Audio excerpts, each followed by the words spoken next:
Vandami, we can start, okay, because we are live on Zoom. Okay, so I welcome all the participants. Hopefully, you are enjoying the course. Today, we are going to discuss about diabetes, especially, and what can be the best yoga therapy or Preksha therapy for that particular problem. So, we know that what is the reason of diabetes. Let me share my presentation first and then we can start talking about that.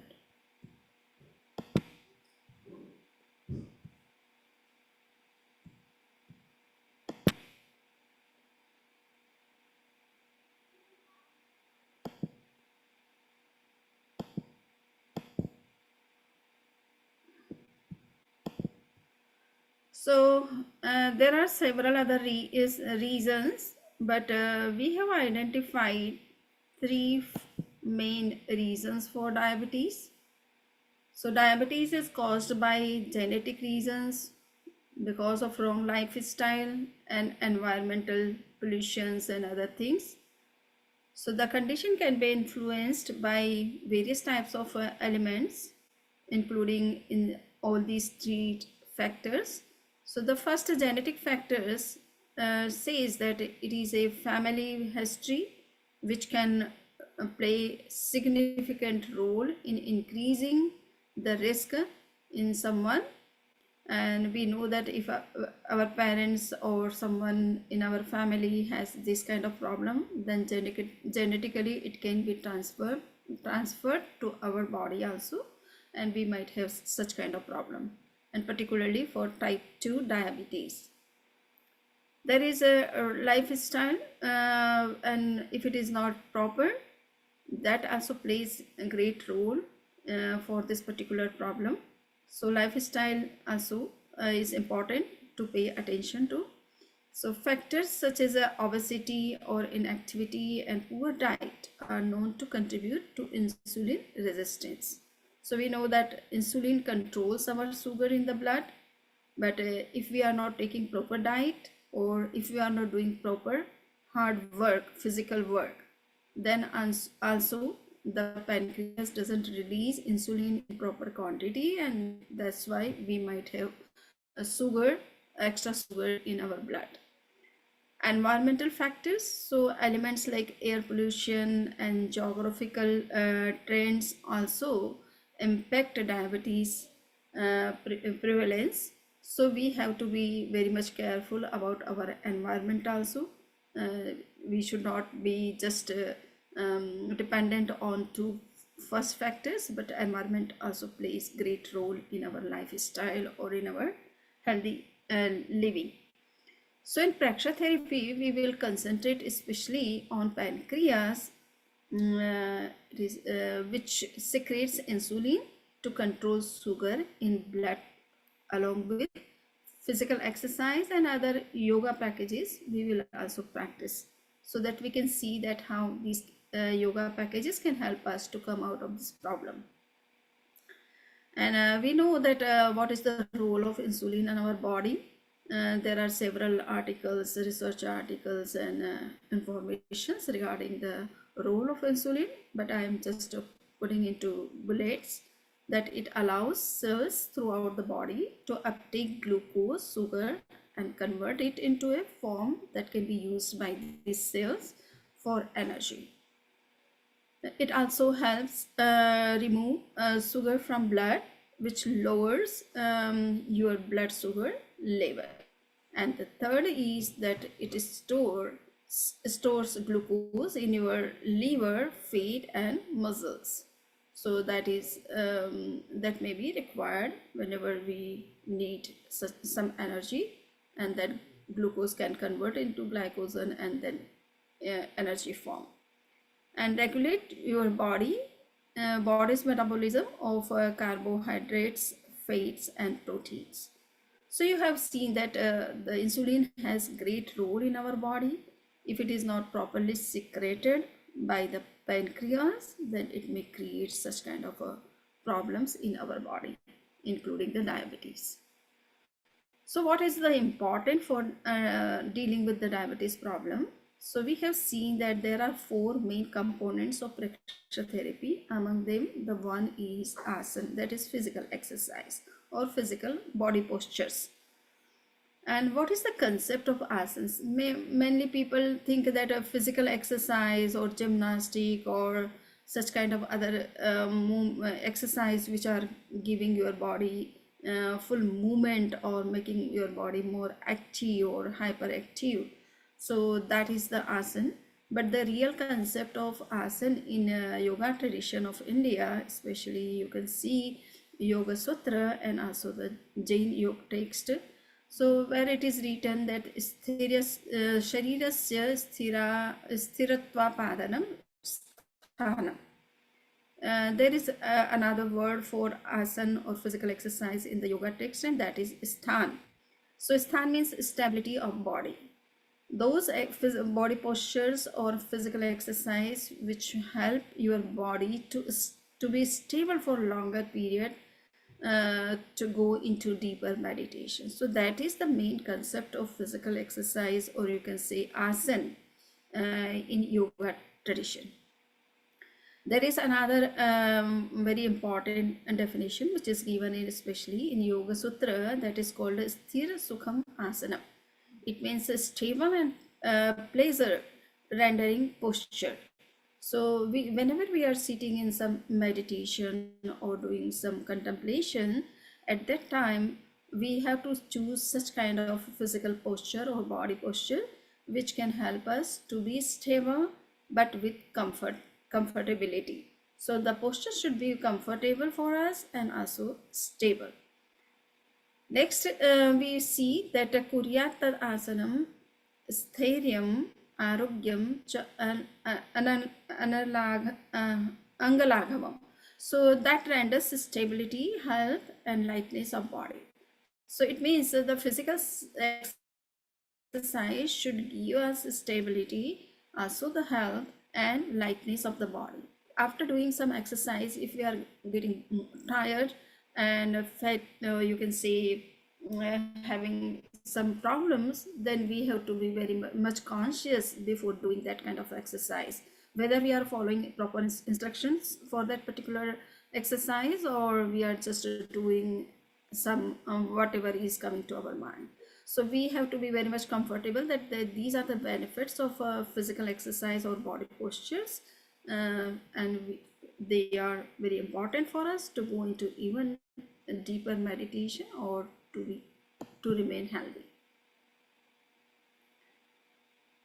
So now we would see that what is the main objective of practicing asana, body postures, especially in yoga tradition. So the main objective of practicing body postures is to establish relation or proper coordination among our mind, body, and soul. We know that if our body is hyperactive or having some tiredness or some kind of problems or issues, we cannot be stable in our meditation. We cannot connect to our inner self, or to even we cannot make our mind stable or having some kind of peace or rest. So body postures and bodily exercise or physical exercise, they play great important role to make our mind more concentrated, more focused, stable, and also help to connect to our inner self. So, and there are certain sub objectives after behind the practice of these different body postures. So the first is to discipline the body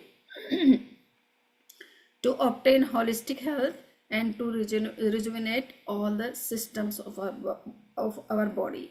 So whenever we do practice such kind of physical exercise or body postures, they help us in all the three ways, and these are very important for us. Next is that how we can do, what kind of postures we can do. So it is said that you can do some exercise in lying down postures also, in seating postures, and also in standing postures. So there are various types of exercise which we can do, and those exercise are giving massage or exercise to different parts of our body, releasing toxins from there and making them more healthy and strong. So we have to be very much careful whenever we are doing some physical exercise or meditation even.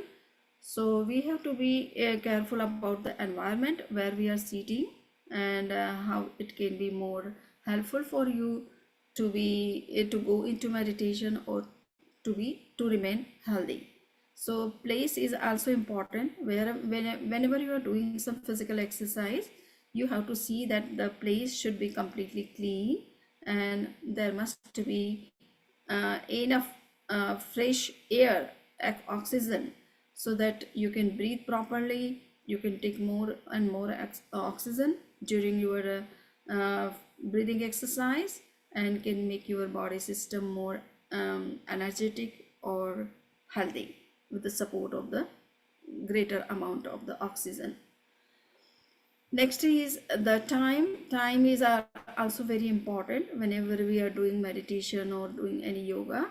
So early morning is very good time for us, because in daytime we are engaged in so many activities, and there are so many things which go on in our mind, so we cannot concentrate properly on physical exercise or on our meditation. So time in the early in the morning is very good time, because we have slept before, and we have taken enough rest. Our mind is calm and cool, having no thoughts or ideas, or very less thoughts and ideas. In that condition, we can concentrate on physical exercise as well as on our meditation, and can take benefit, proper benefit of all these practices. So early morning, our mind is calm and cool, and can easily concentrate on all these important things or activities, or you can say yoga or meditation. And the exercise should be done with empty stomach, because whenever we are doing some exercise or physical movement, body postures, if we are if we have taken just meal before a few minutes, or just half an hour or 1 hour before, it may come out of in mouth doing some physical exercise, so that is not good for us. So it is said that physical exercise should be done with empty stomach, or after digesting the food. So you, if somebody is not having good time during in the morning, then they can do some exercise before sleeping also, but they should make sure that they have taken food at least 3 hours before, and it is properly digested. So in that condition, you can do that kind of exercise. Otherwise, you have to do this exercise after becoming refreshed in the morning. Next is movement. So whenever we perform any physical exercise, we have to be very slow and very careful. We should not stretch any part of our body, any nerves, by doing exercise without with some speed or fast.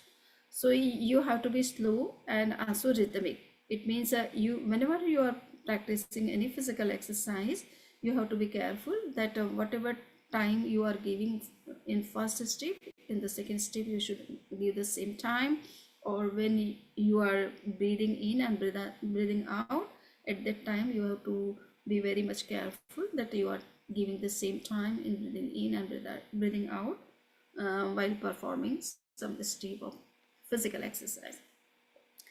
Breathing in coherence with exercise. So it is also very important in Preksha therapy, that you should not just do the physical exercise, but you should also connect your breathing with your all steps of physical exercise. So first, in first step you are breathing in, then in the second step you have to breathe out.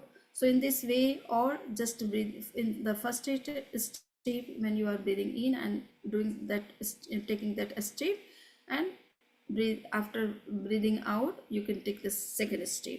So in this way, if there is a complete coherence of breathing with the exercise, that will give more benefits rather than just doing physical exercise like a routine work. So mindfulness is a prerequisite.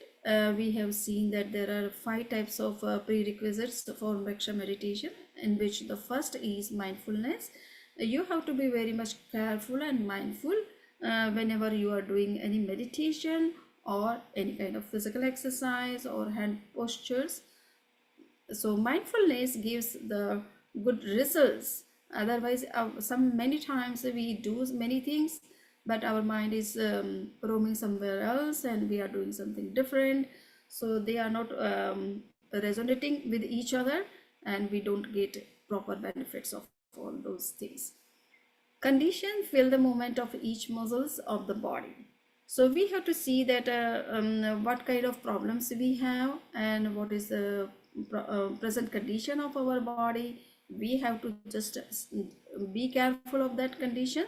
Suppose if somebody has got just a surgery for knee or for any other things, we have to be completely clear that this kind of exercise will help you or not.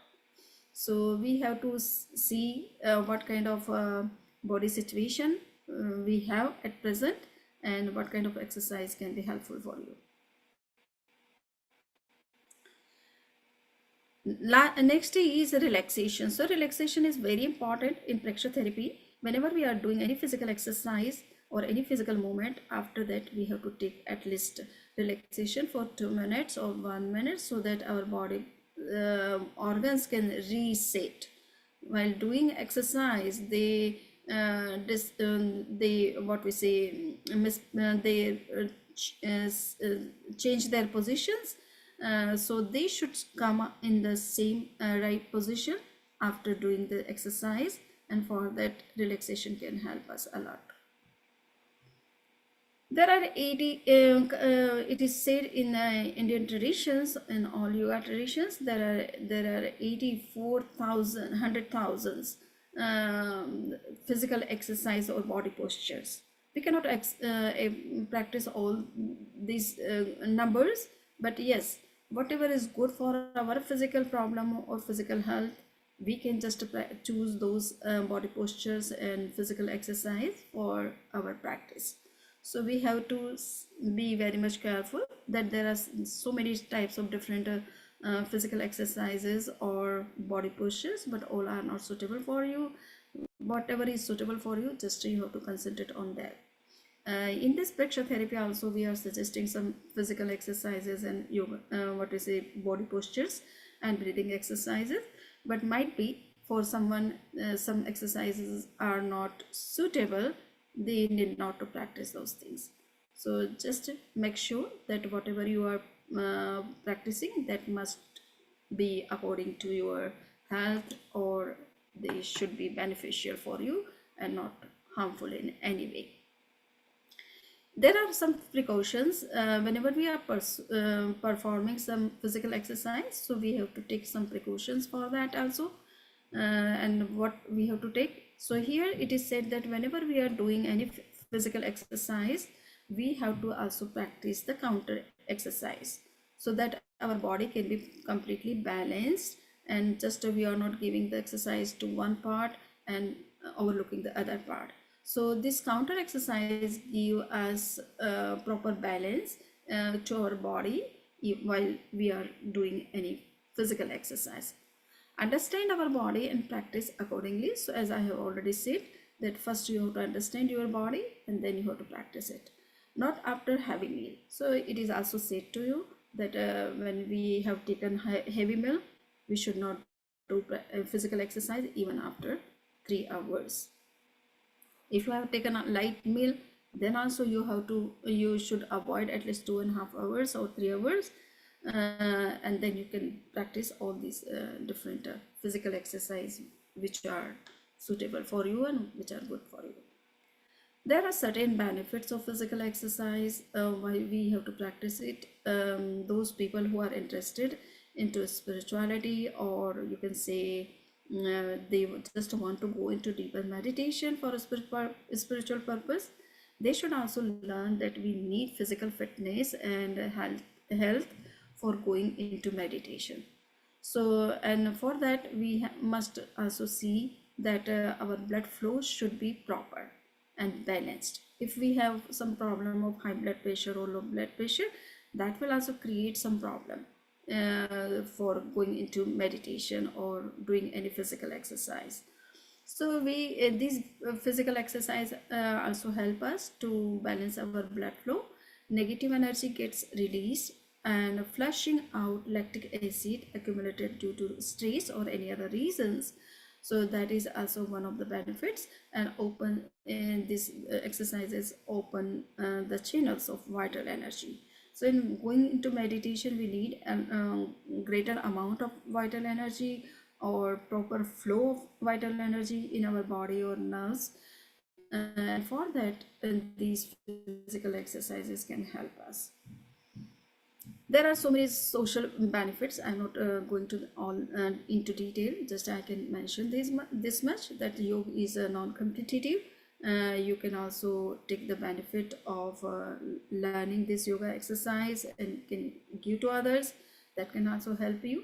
Everyone can do it and feel good whenever somebody does such kind of physical exercise. Yoga requires staying in present moment. It also helps to be in present moment. So it can also be a kind of meditation when you are mindful while doing any exercise. It develops a focus, concentration, and discipline. Yoga is practical, no side effects. Of course, evaluation of body is important. Yoga serves as the counterpose to the challenges of modern life, and it helps de-stress and move from fight or flight to creativity and enjoyment. So you can see that how socially this physical exercise or body postures help us. So far as the science is concerned, and you might have noted so many researches on different physical exercise, how they are benefiting to human body. So you can say each cell is supplied enough oxygen and nutrients. So and that is possible if we are doing proper exercise or we are sitting in proper body posture with proper body postures. Great effect on cardiovascular system, that is also noticed. Eliminates toxins, waste elements, rejuvenates all the bodily systems, and flexibility of muscles we get out of these physical exercise, and less prone to psychosomatic disease. So in this way we can be benefited by these all exercise. There are certain researches which have already done, and a lot of researches you can see on internet. I am mentioning one or two just. So one research which is done by Dr. Dean Ornish in 1990. So Dr. Ornish treated two groups of heart disease patients over 5 years. The first group took medication only. The second took medication and adopted a lifestyle based on the yoga principles, incorporating physical exercise, breathing exercise, hand postures, meditation, dietary control, relaxation, and group support. So the study published in the Journal of the American Medical Association in 1997 showed the meditation only group had experienced 2.5 times as many heart attacks or deaths in comparison to the yoga lifestyle group. So you can see that those who are just dependent on the medication and not doing any kind of meditation or physical exercise, they have more risk of the heart problems. So, and there is another study you can say. In this study, it is assessed the it has assessed the effects of yoga on boys aged of 18 to 13 age, and they were diagnosed with attention deficit hyperactivity disorder. Once a week, the boys did a gentle form of yoga, which involves postures, breathing exercises, and a relaxation. After 20 weeks, she found that the boys doing yoga were less moody, angry, restless, and impulsive than those in the control group. So you can see the impact of the physical exercise on the kids also or youngers also. So results addressing academic performance. So you can see that in we have also done some experiments in FI at FIU. There were hundreds of such students. They were participating in our different research.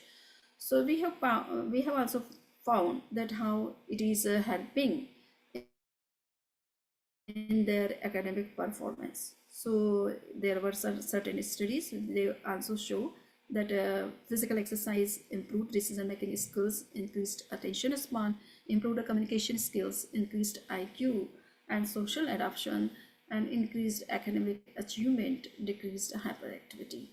So these kind of benefits are found even in the field of academia, when this kind of exercise were given to the students.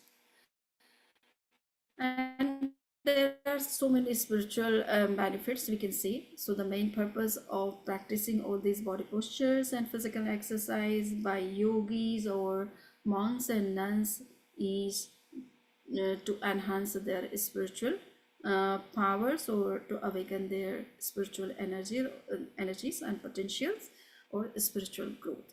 So you can say that initial state to start inner journey. This is the initial state. This is the first stage which the yogis should also perform or take before going into meditation. If we sit in meditation without doing physical exercise, then sometimes we feel drowsiness or sleep or fatigue or some stiffness in our body. So it, or our mind is not so concentrated. So in that condition, we cannot go into deeper meditation, cannot realize the inner realities.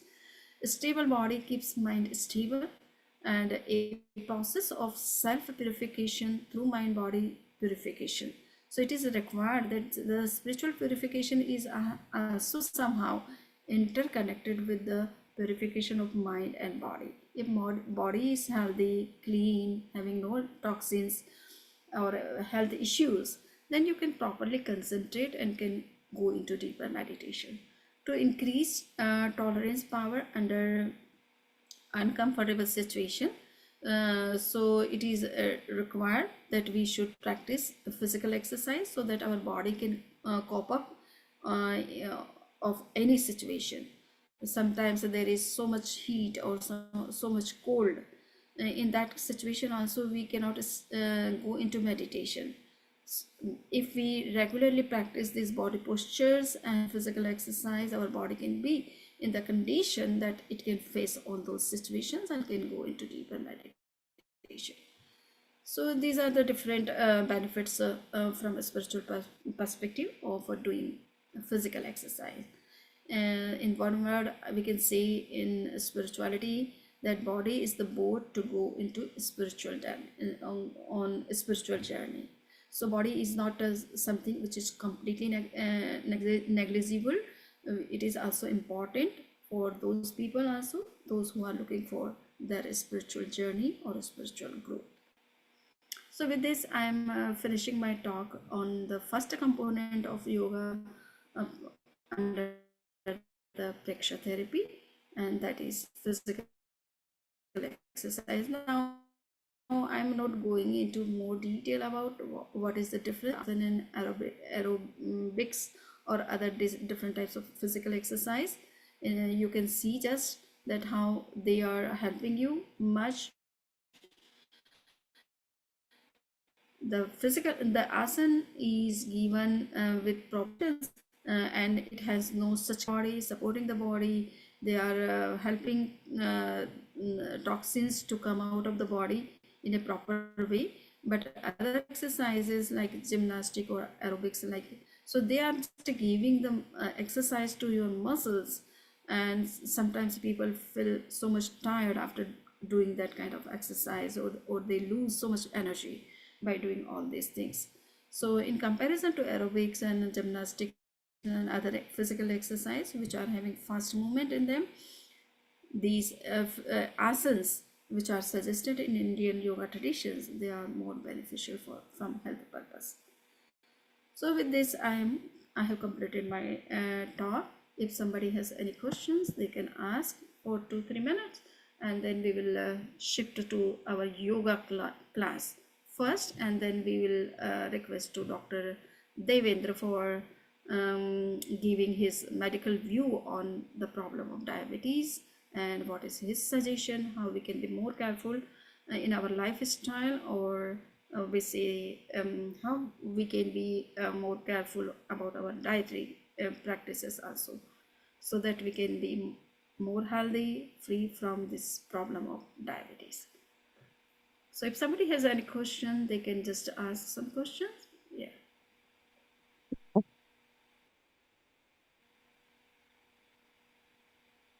Vandamino Swami Samniji. Yes. The question I have is, how long should one do yoga minimum before getting into meditation? Okay. So it mostly we generally we suggest that at least 20 minutes you have to do a yoga, physical exercise or yoga or pranayam, etc. And if some possible, at least a half an hour you have to just give to your body postures or physical exercise, breathing exercise, and mudras, so that your body should completely be ready for going into meditation with full awareness. No, Clear? okay.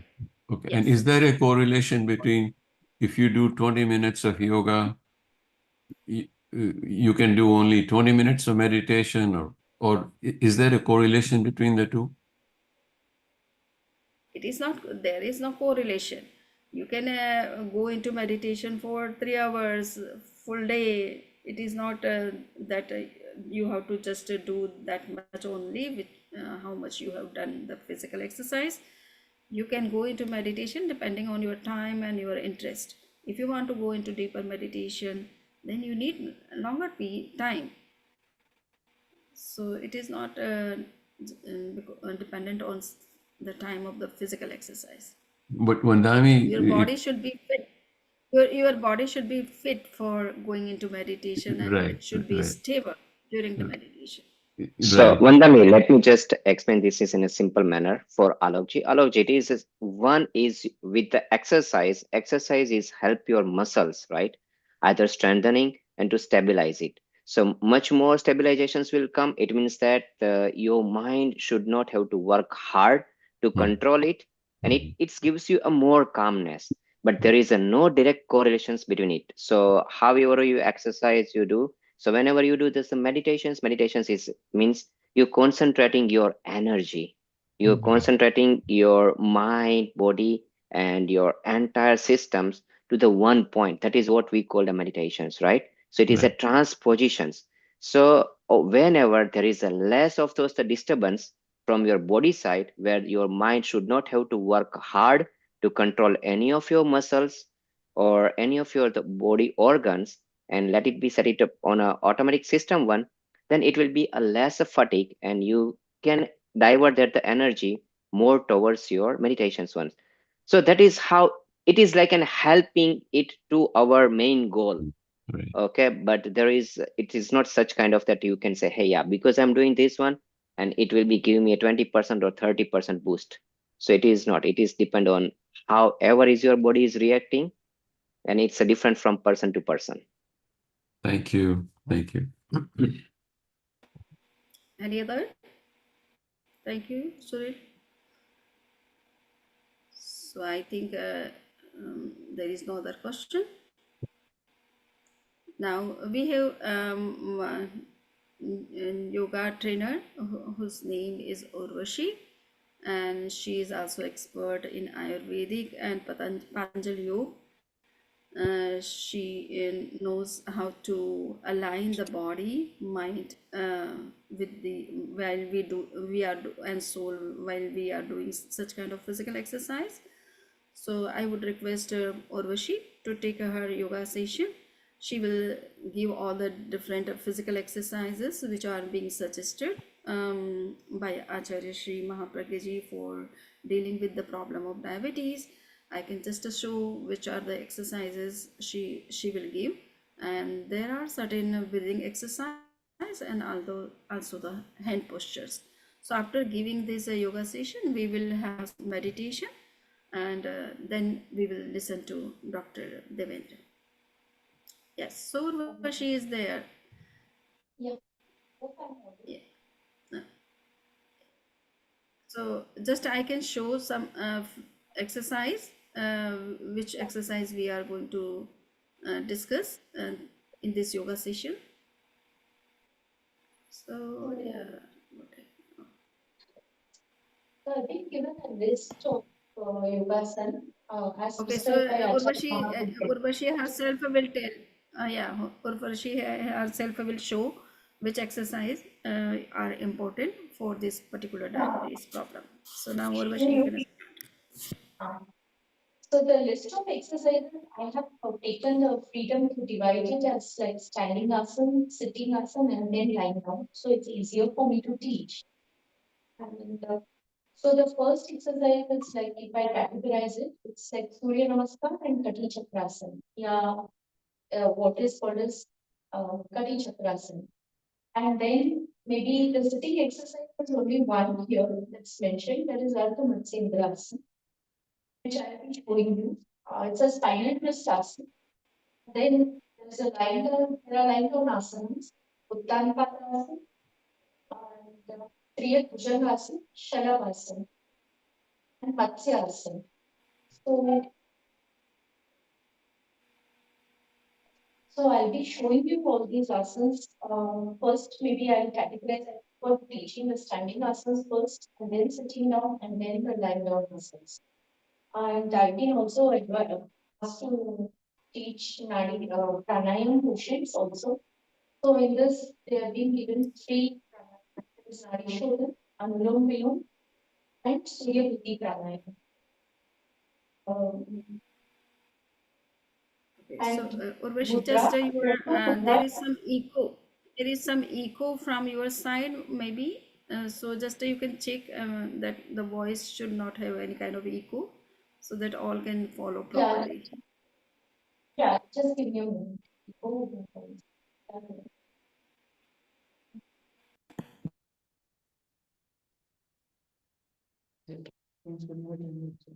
Oh, Manami, like to set to change the setup will take time actually for us. Maybe खिड़की दरवाजे खोल दो देखो वो कौन है It's okay. So now how is the voice? Is it still echoing? Yeah, Uh, it is. Urushi, It it is. is much It better, is. but yeah, you can just carry on. Okay, no worries about it. And if Yeah, any something of that one and it's not clearly not hearable, then the Vandami will explain later it. But let's move on yeah, with the session. yeah. And there are two mudras. Let me summarize Pran Mudra. So these two I'll be teaching later as the class progresses. So first I'll be teaching Surya Namaskar. There are many forms of Surya Namaskar. So I'll go into the easiest form of Surya Namaskar right now. Let me start with it. So whenever you do a Surya Namaskar, it is called as a sun salutation. So you have to start from the beginning of the mat. Make sure your body is aligned. That is your ankle to the knee, knee to the hip, and the body is in line. This is called as Tadasana and Namaskar. So during Namaskar Asana, I basically teach with taking micro points into the things. So your fist, your wrist should be in line. Many people keep it like this, and but Namaskar Asana, your wrist and your palms tucked in together on your chest, and your hands right in line with each other, and your legs in feet a little apart in line with your hips. So this is Namaskar Asana. And as we take our arms up, put down. So make sure you don't bend your, there should be a distinction between your hip region, that is a downward portion and the upward portion. So Hastastham, just go up, take your arms up, make sure your head is between your hands. And as you come down, make sure that you do not come down soon. Extend your body forward, come down, and place your palms to the side of your feet. Once you have done that, bend your knees and take your left leg back, right leg front to Ashwasanchalana, equestrian pose. So once you're done this, pose, look right ahead of you and then go to the downward facing dog pose or Adho Konasana. Take your leg back, spread your fingers apart. Try to place your heel to the ground and look down towards your feet. Once you've done that, come to the plank position, upward plank. It's called as Kumbhakasana, Palakasana, ya Santulanasana. Make sure your back is rounded. You do not slouch like this. Just keep your body in line. Your wrist right below your shoulders and go to upward facing dog. Change your leg posture, knee up, and just look either up or right ahead of you. Shoulders back. And again, come up to Kumbhakasana. Go to Adho Konasana. And bring your right foot forward, Ashwasanchalan, Padhastasana, Hastasana, and Namaskar. So this is the first half of Surya Namaskar. Second half of Surya Namaskar, I'll dwell into the asanas with the breathing. Take a deep breath in and breathe out. As you breathe in, Hastottam. As you breathe out, Padhastasana. Arms to the side. Now keep your left leg forward and take your right leg back. Ashwasanchalan, and as you breathe in. Adho Mukhasanam, as you breathe out.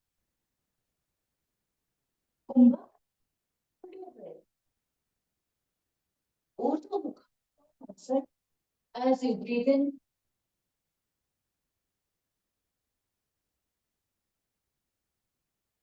Kumbhakasana, as you hold your breath. Adho Mukhasanam, as you breathe out.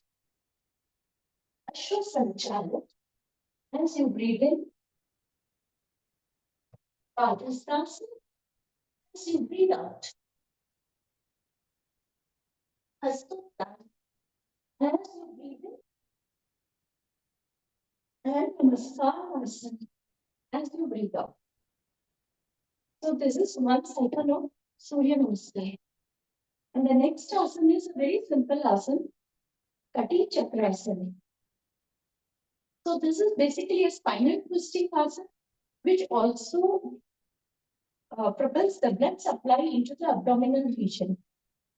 So here you have to keep your legs apart, 1 feet apart around.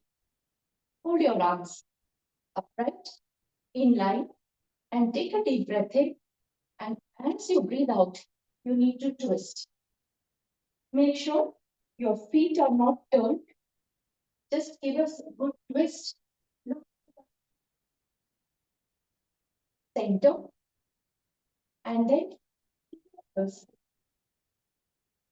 hold on each asana for 10 to 20 seconds. Now this asana actually is a very good asana for constipation as well. And as we know, constipation is called as the mother of all diseases. So once your digestive system is okay, then I think all the ailments also will come down. So when you're twisting, it gives a gentle massage to your liver, pancreas, stomach, large intestine, and small intestine, and all the abdominal organs. So these are the two prescribed standing asanas. That is, one is the Surya Namaskar, one is the Kati Chakrasana. Can I Now, ask a question? Yes, Samani. No, this is me, Rakesh Jain. Okay, someone wants to know something. Yes, please. So you demonstrated Surya Namaskar. Should we do that Yeah. once or twice, or how many times each asana? And then this Kati Chakrasana. Yes, I prescribe Surya Namaskar. Do it according to your physical capacity.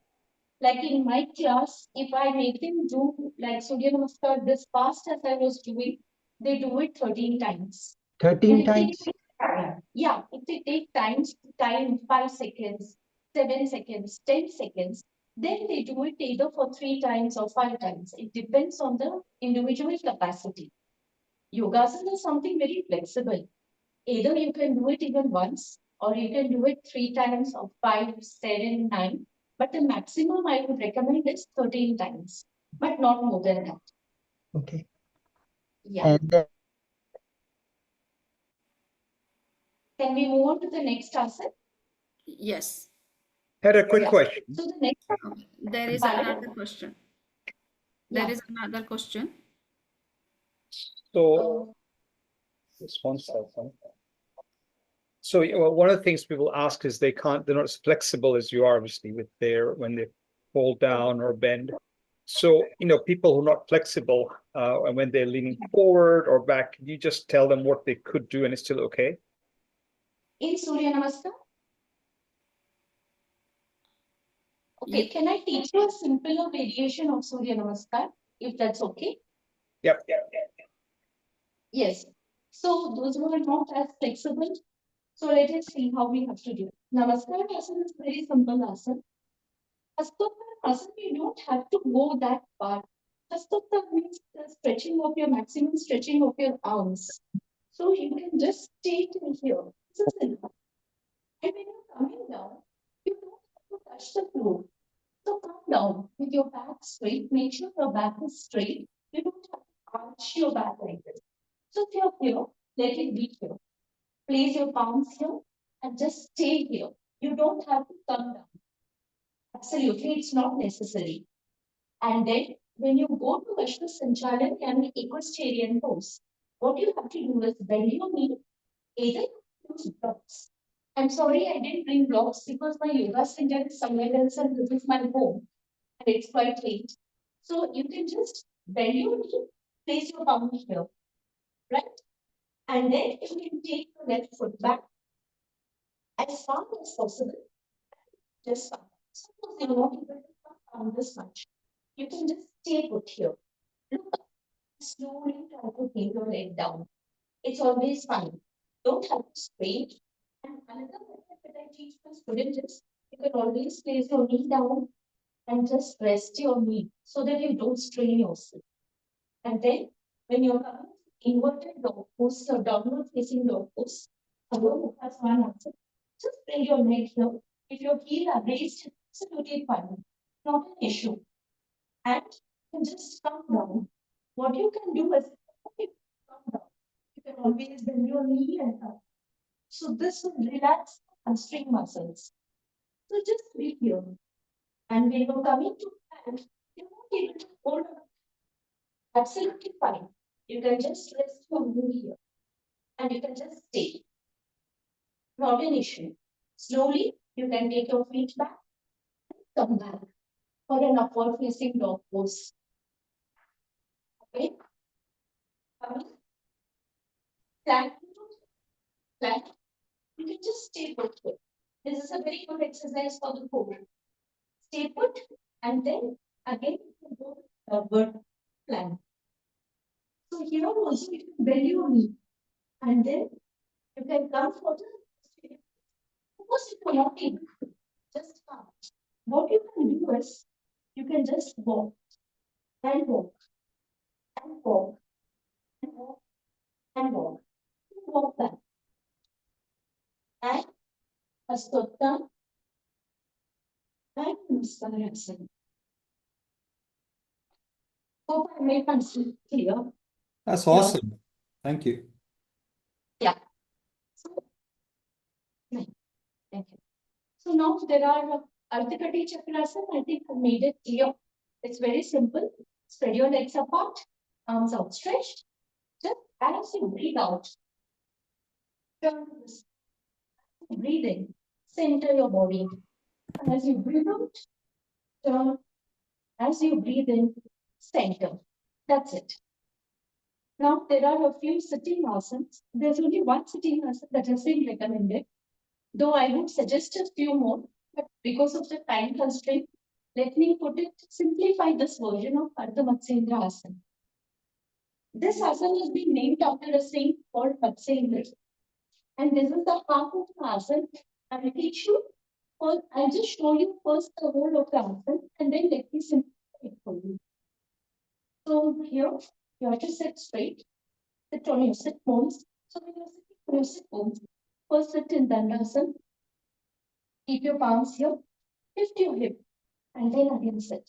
So you'll be sitting on your sit bones exactly. Now take this leg, right leg, and dyslexic with left and right. So pardon me if I'm not able to tell you the correct leg and hand. So I'm taking here my right leg and putting it over my left knee. And I'm just trying to adjust my spine and taking this left leg and putting it behind me here in the glute region. And now I'm taking my hand, raising my left hand up, bringing it across the right knee, holding my right foot and turning it on. So this is the ultimate Sidra Asana. So this asana is very good because it twists the spine and it massages the organs, the internal organs, be it the chest or the abdomen. The whole of the torso gets massaged. So this asana can be very difficult for the beginners. So I can simplify it. So I will just break it down now for you. Suppose if you're able to bring your leg cross over this and hold your leg, you can always hug your knee tight and give a twist. Open up your chest and give a nice twist. And if you're not able to do even this, then let us simplify it further. So here you lengthen your leg and now hug it over and you can twist. It will get the same results. Suppose further, you're not able to take this leg over your other leg, over your other knee.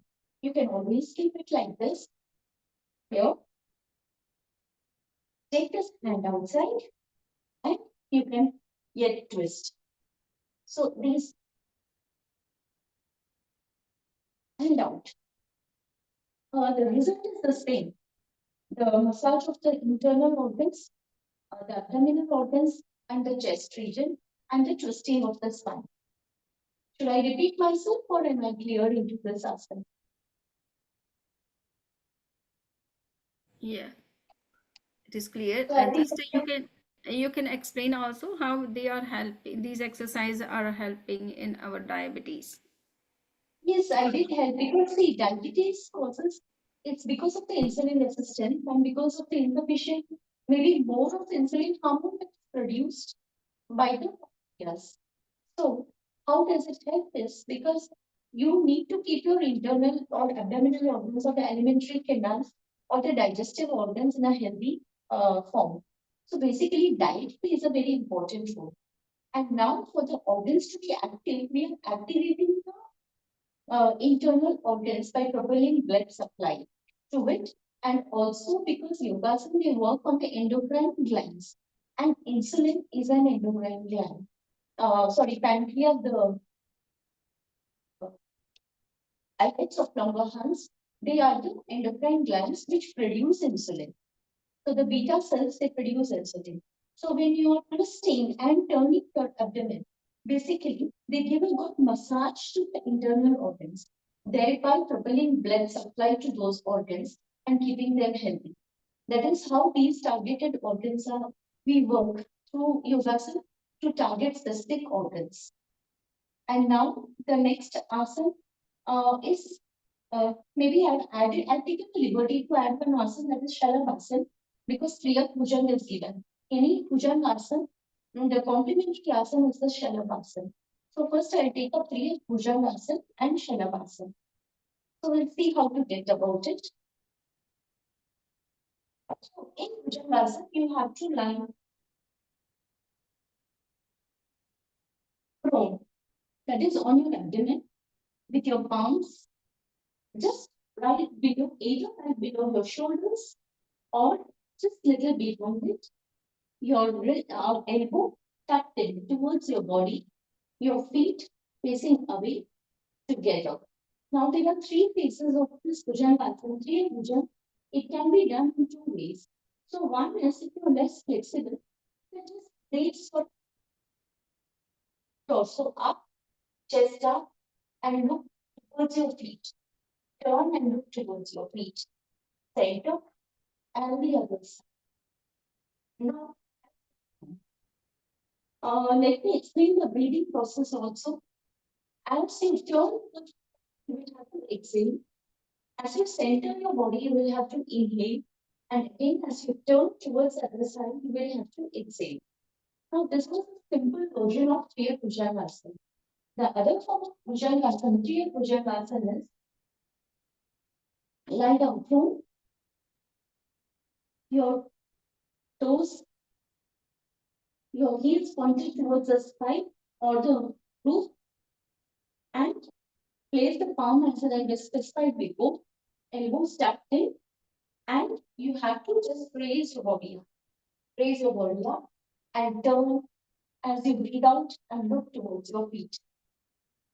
Center as you breathe in, and again turn as you breathe out and center and come down as you breathe out. So when you're raising your body up, breathe in, turn, breathe out, center, breathe in, turn, breathe out, center, breathe in, and breathe out, and relax. Make sure after every asana, you take a breather and you relax. Don't overstrain yourself by doing the asanas continuously. Now, the next asana is Shalabhasana. This is a complementary asana. So I'll be teaching Ardha Shalabhasana. That is half of the blockage pose.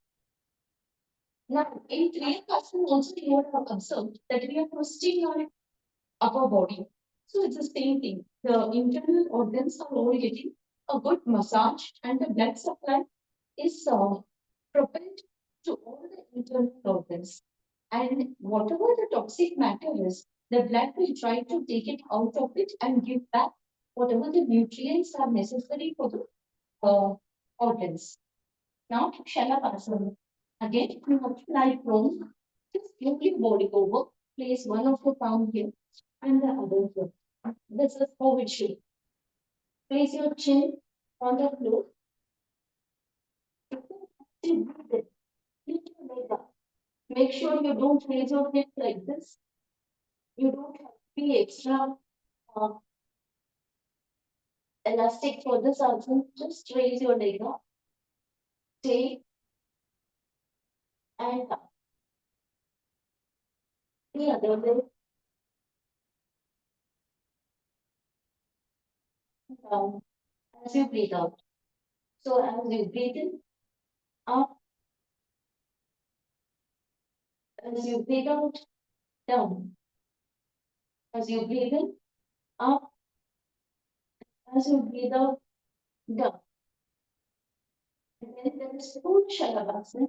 If you can, please do carry it out and lift your leg, walk the legs up. And so this is a complementary pose to any the Bhujangasana that we do. The next asana in the list is Uttam Padasana and Matsyasana. Two more to go. And I would prefer to add one more asana which is very, very good for diabetic people and it is a very simple asana. So first maybe I'll finish with Uttam Padasana, Matsyasana and then add another asana that is called Chaitanya Parivartasana.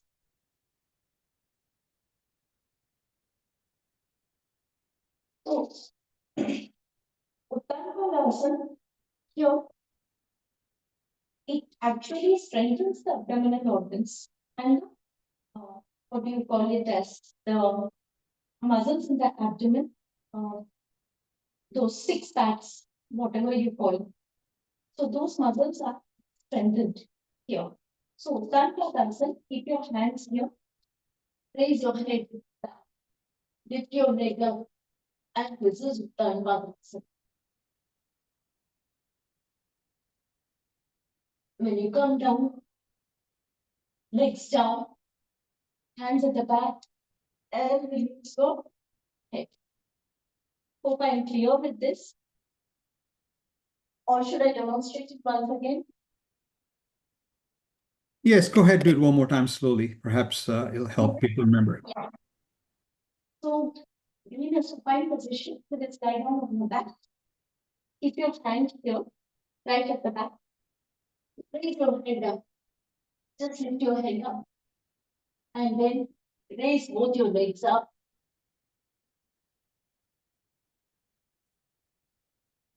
When you're coming out, bring your legs down.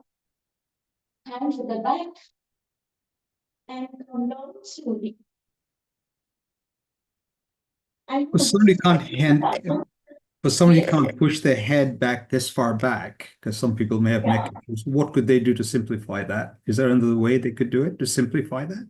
Yes, to simplify it, you can always keep a pillow right behind you here. Right? Pillow. Just a moment.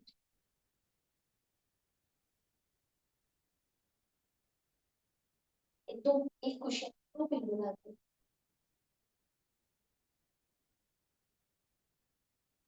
Yeah, so people who have no hair, it can be quite painful. So You can use a bolster actually. So we generally in yoga class have bolsters. Quite late in India, so I'm not in my clinic right now. So suppose this is a bolster. Just imagine it, and you can place your hand here, like this, right? Now I don't have to strain on this posture, and I lift my leg up, put the leg up. So that's awesome. this pillow is not helpful for me because it's bouncing me back. The bolsters are quite hard, the yoga bolsters. So you can use those things. Got it. Pillow coming, the bolster. So I think you can keep a bolster or a stack of a brick, those yoga blocks that we get when we teach yoga for beginners. You can keep those things and then you can do it. Or else there is always this Matsya Asana, which I make my students do it, the yoga block, it's a very good arch to the upper thoracic region, which is in the list now here, next. Now for Matsya Asana, we generally make them do with this lotus pose, Padmasana. As I have observed, many of them do quite effortlessly. So what I tell my students is you can keep it always straight in Matsya Asana if you're not comfortable. Matsya means fish. So this is a fish pose. And they say that you can always float in this pose in water. You don't drown in this pose when you're in water. So here you're sitting in Padmasana. And if you're not able to sit in Padmasana, you can always keep your legs straight. Or you can also sit in Sukhasana. That is a normal squatting that we do on the floor. You can perform Matsyas. Now, once I sat in this fish pose, lotus pose, I'm just lying down, placing my arms right below my shoulders, take my leg. Now, this is Matsya.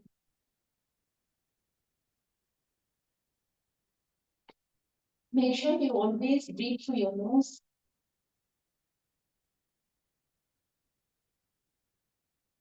Suppose you're not able to pull off, sit in this lotus pose. You can always keep your hands here, legs here, and hands up.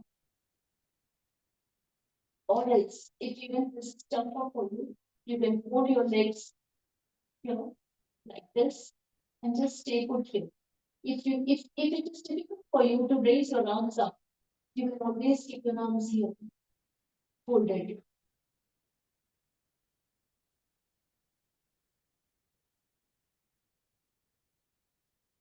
What's Matsya Asana? Basically, this asana is used to expand your chest region and propel the legs up like top. Because we lock the legs in lotus pose. And the legs are also locked or reduced. And the full blood flow, it goes up upper part of the body. Now, I think I've covered all the asanas that has been written here. And I would like to teach one asana. That is Jatara Parivartasana. And it is, from my personal experience, I found it is a very, very good asana for the digestive system. In fact, it provides a very, very good massage to the digestive organs than all the asanas that I have done so far. So it's a very simple asana and anybody can perform it and it gives an equal benefit. So you can do this 3 times, 4 times, 5 times. It's not an issue. And you have just 45 minutes. 907. So here you lie down, arms stretched, and then your leg, both your legs. Now place the thigh on the abdomen, and you can just give a small twist to the spine and place your leg here down. And you can look either on the other side or look straight up. You can stay here for 10 seconds. Once you find yourself comfortable in this posture, make sure the other shoulder doesn't lift up. Message देखो कुछ आ रहा. Don't cut them. So once you find it like this, once you're comfortable in this posture, you can always extend your leg. Now, the most important part in this asana is you have to keep breathing and concentrate on the abdomen, in your navel region. When you breathe in, your stomach should inflate, and when you breathe out, your stomach should deflate. And this will give a very, very good massage to your abdominal organs. So this is called as Jatara Parivartasana. Jatara means stomach, Parivarta means twisting. So this is the twisting of the abdominal organs. And repeat it once again towards the other side. Bend your knee, bring your thigh closer to the abdomen and give a twist. So once you are twisted, make sure your shoulder doesn't raise. It is firm to the ground and you can bend your leg comfortably and stay. Don't forget to breathe in this posture.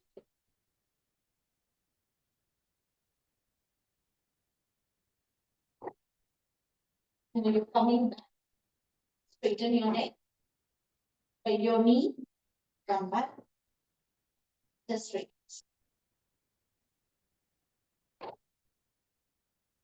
So these are the asanas that were listed down.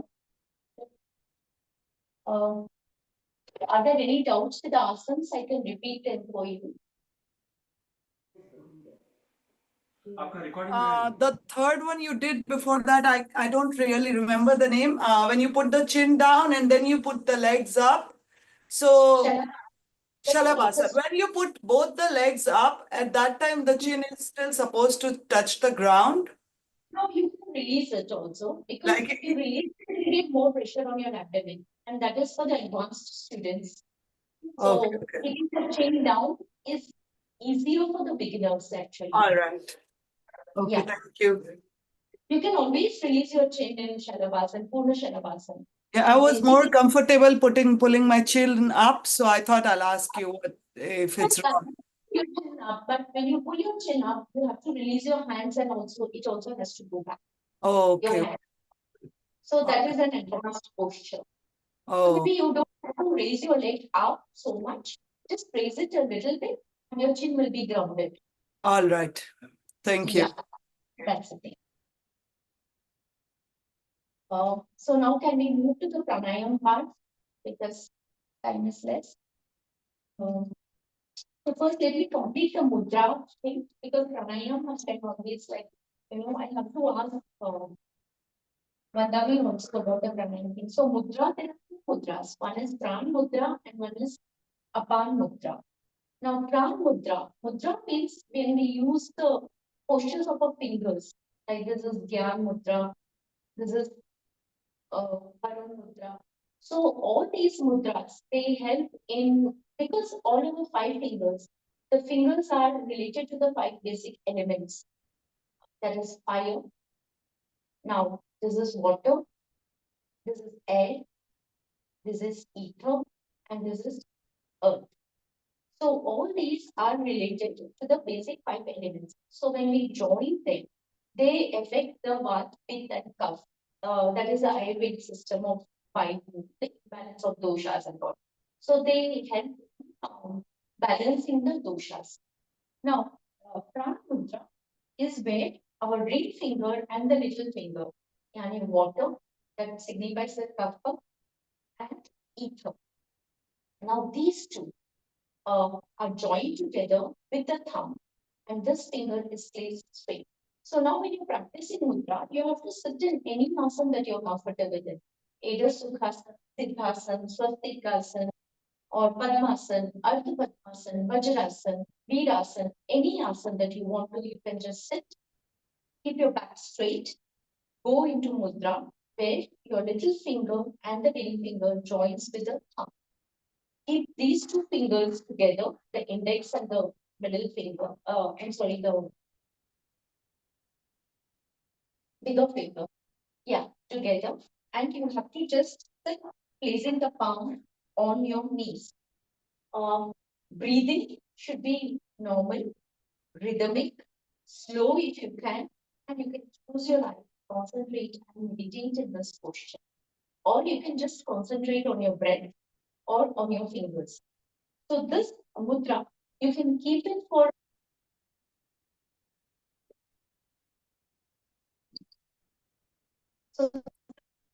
keep it for 15 to 20 minutes. And once you're out of the mudra, you can release your fingers, just stay still, close your eyes for 2 minutes, and then you can come out of the practice. So, Pran Mudra, it helps in your digestive system, basically Pran Mudra, because ether, water, and fire, all three, Vata, Pitta, and Kapha, all three are joined together, and then they keep the balance of the doshas in a proper condition. So they basically, how do I say is, they balance the three doshas in our body, the Prana Mudra. Now next is the Apana Mudra. Apana Mudra is where the bigger finger and the ring finger, both of them meet the thumb. So this is the Apana Mudra. Apan is one of the five essential air that flows in our body. So what happens is the Apan Vayu, we call it as Vayu. Apan Vayu basically regulates the abdominal organs. So Apan basically regulates the digestive system as well. The lower weight, it controls the lower weight. Apan Mudra. So you can sit in this mudra for 15 to 20 minutes, closing your eyes and concentrating on your breath or on your fingers or on your navel. So this is Apan Mudra. And it helps in, once the digestion is okay, then even your diabetes will be fine. But remember, these alone don't help in controlling diabetes. The main factor to control diabetes is the diet part. Diet. And now, can we move on to the pranayam part, or should I clear myself? Grass. Yes, you can come to the pranayam part. Both the mudras are finished now, is it? Yeah. So now first I go to Surya Vedi Pranayam.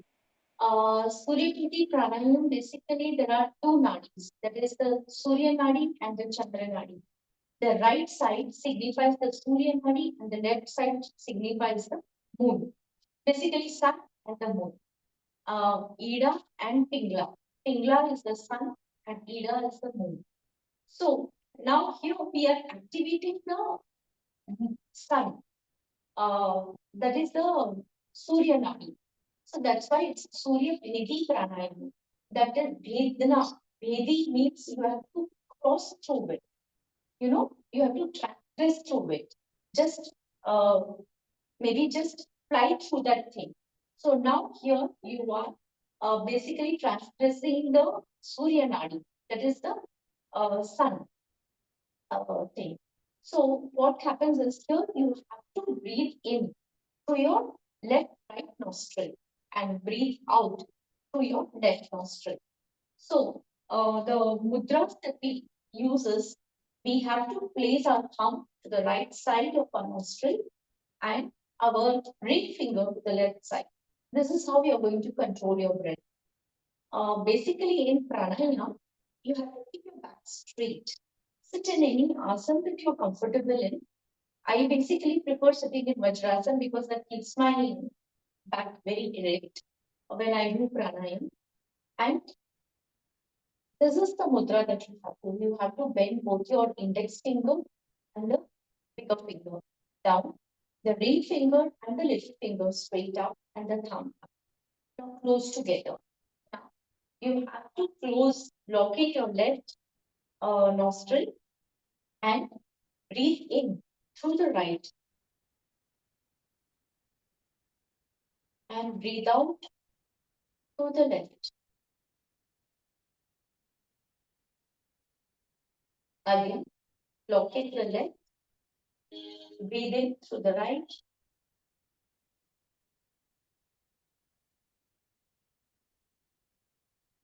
and breathe out through the left.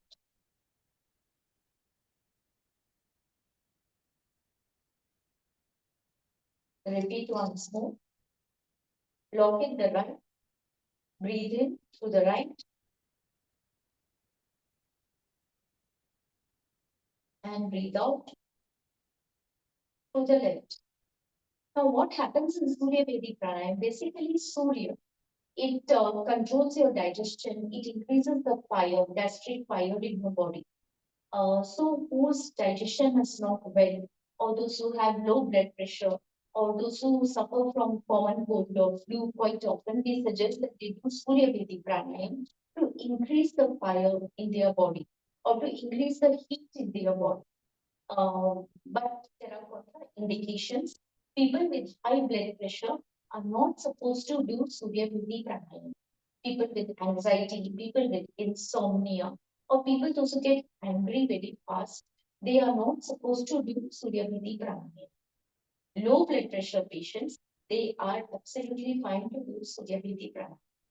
And in Surya Vedic Pranayama, I don't suggest you to do Kumbha, that is the retention of the breath. So you can have a normal rhythmic pattern in Surya Vedic Pranayama.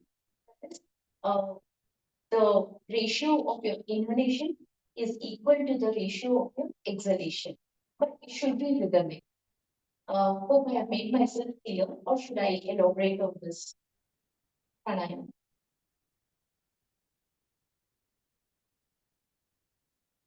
So It's clear. Yeah, I think I'll move forward to it. Next is Nadi Shodhan. Basically, people confuse Anulom Vilom and Nadi Shodhan quite a lot. So Nadi Shodhan pranayama, there are two pranayamas in this list, Nadi Shodhan and Anulom Vilom. Anulom Vilom is quite elaborate pranayam to be taught in such a short frame of time. So I don't know how would I go about it, but Nadi Shodhan, yes, it's quite easier. So let us see how we can go about it. So Nadi Shodhan pranayam, it's again the same mudra that we use. We bend the first two fingers and the thumb locks the right nostril and the ring finger locks the left nostril. So how do we do about this pranayam is, first let me explain the concept. So you can try retention of breath also in this pranayam. But for beginners, I would suggest that you inhale and exhale rhythmically. So be it 3 counts, maybe for the beginners, I'll teach it to 5 counts because that is my beginner's comfort level. So here I will always start with my left nostril. Other books, they say start with right or left, but I have been taught to start with left. So I will go with that. So I'll close my right nostril here and exhale to my left. And again, inhale through my left, close my left nostril and exhale through my right. And again, inhale through my right and exhale through my left.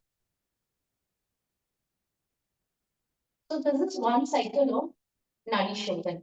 You have to exhale through the left, inhale through the left, exhale through the right, Inhale to the right and exhale to the left.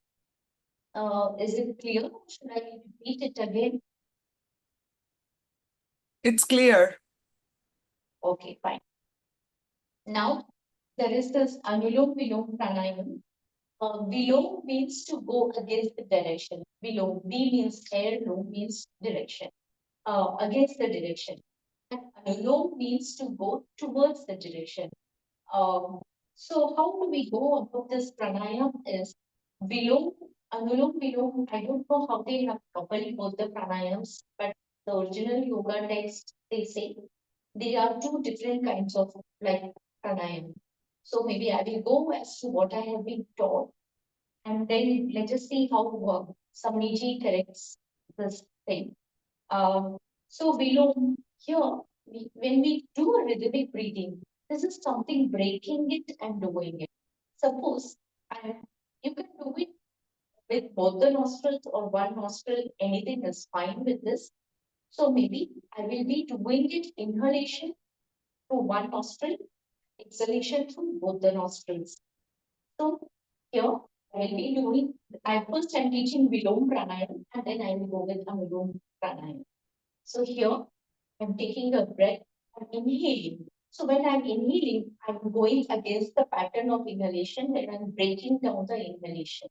So here I'm inhaling for 2 seconds, holding for 2 seconds, again inhaling for 2 seconds, holding for 2 seconds, inhaling for 2 seconds, holding for 2 seconds, inhaling for 2 seconds, and holding for 2 seconds. And I'm releasing both my nostrils out and I'm exhaling continuously without any break.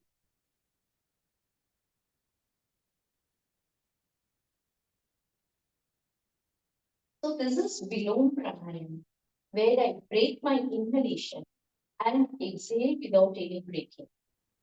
I hope I'm clear, or should I repeat it? This was a little confusing for me. I don't know why. Yes, even when we were taught, it was confusing for us also.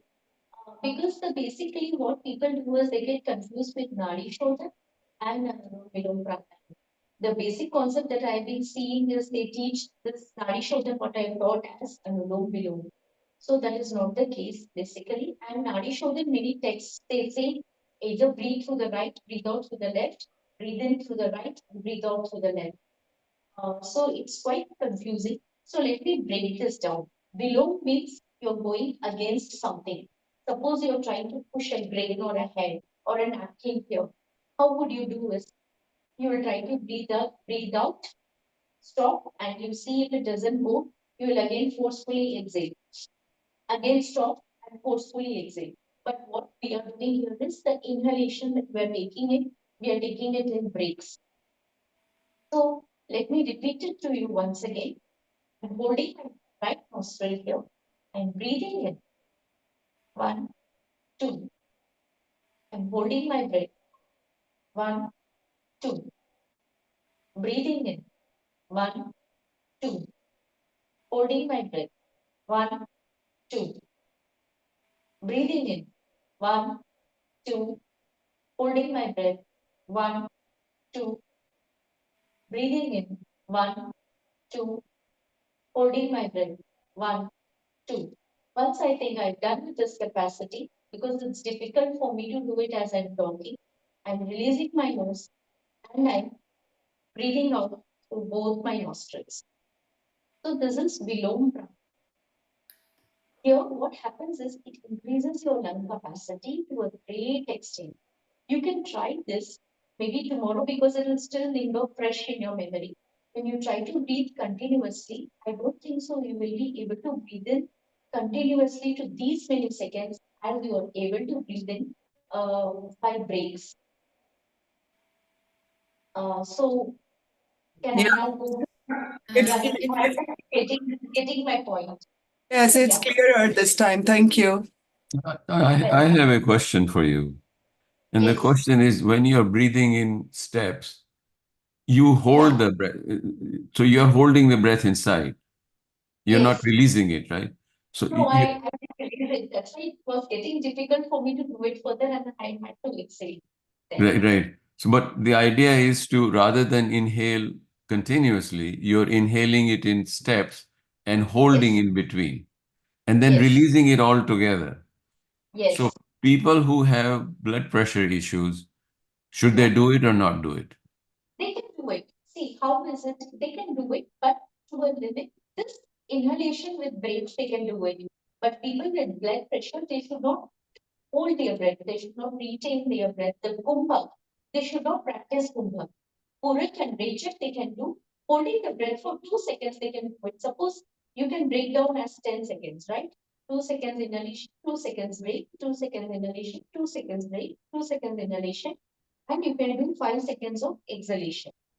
I think that will be fine. Or you can break it into 4 seconds. 2 seconds inhalation, 2 seconds holding the breath, and 4 seconds exhalation. Thank you. So that Thank can you. be done. Yeah. But people with high blood pressure, make sure you do not breathe in through your right and breathe out through your left. Try to deactivate the sun nadi, the Surya nadi, a little less. Okay. So the best thing is a nadi shodhan for people with high blood pressure. You can activate both the nadis, the Ida and the Pingla nadi. That's how you're supposed to do. And now we will move to Anulom Pranayam. Now, Anulom, what you have to do is, here we have taken this breathe inhalation breaks. Now we will be taking exhalation in breaks. So this time I will do it with my right. So I'm breathing in constantly.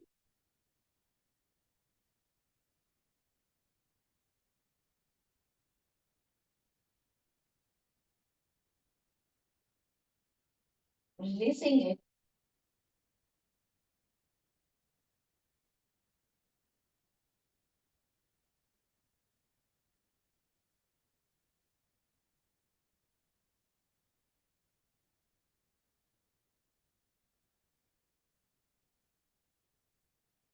So I've broken my breathing exhalation into, I wasn't able to speak as I was exhaling.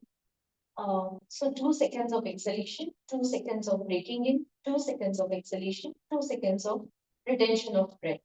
This is Anulom Pranayam. So initially what I would suggest is instead of sitting and doing, you can practice this by lying down and doing. Placing your hand on your abdomen and seeing that when you're breathing in, abdomen inflates, and when you're breathing out, your abdomen deflates.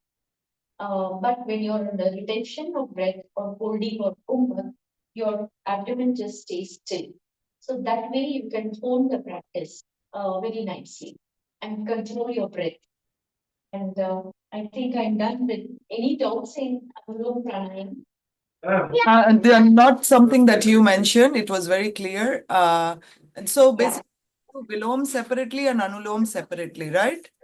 Yes, yes. I had one more question. When we do Vajrasan, we shouldn't put our feet one upon another, or we can. You We, can always, you yeah, can I keep it, always, you can keep it one above the other. You can keep it separate, you can keep it crossed also, yeah, like I this. keep it, and someone told me it's wrong, so I wanted to clarify. You can absolutely keep it. Thank you so Nothing wrong much. about it. Great Yeah, session. most welcome. Thank you. Yeah. So I think I'm done with my session and my time's up, I guess. Okay, so thank you very much, Urvashi, for explaining very scientifically why we Yeah. are doing this kind of exercise, hand postures and breathing exercise. So you have shown some new method also of Anulom and Vilom.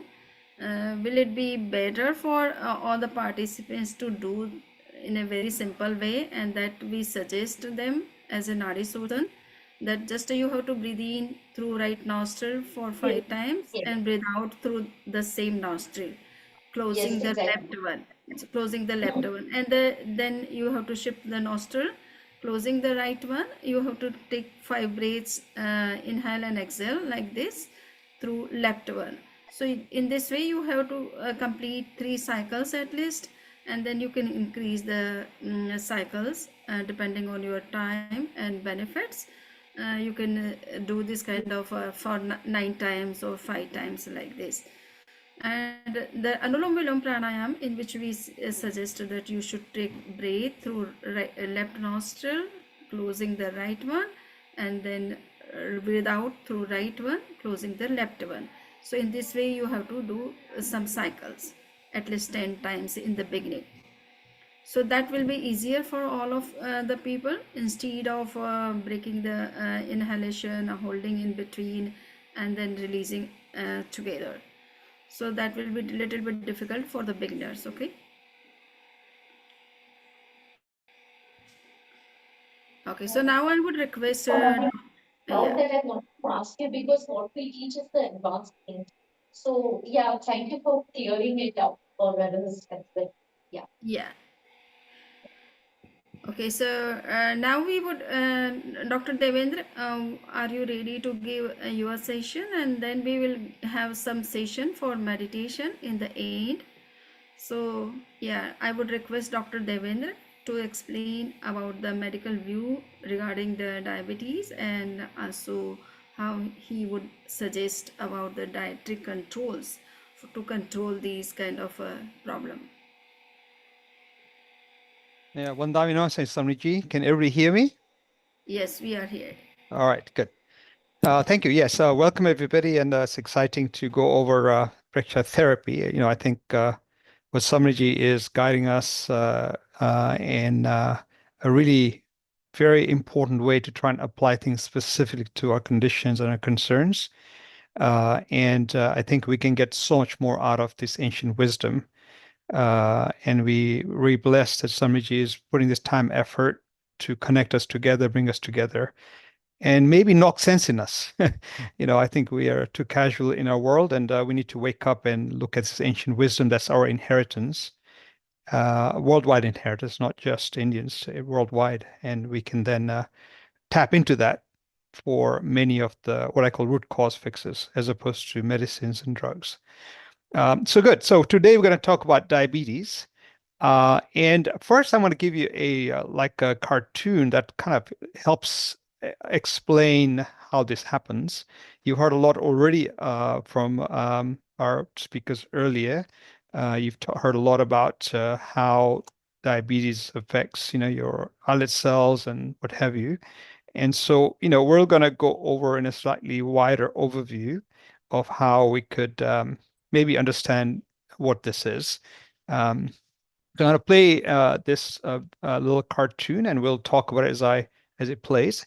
So generally, we have blood flow our vessels, so blood supplies our cells. Glucose is a fuel, and the glucose needs to get into cells, which is how our body burns. Most of our organs and cells use glucose as their fuel. So it's like your gasoline or petrol in your car.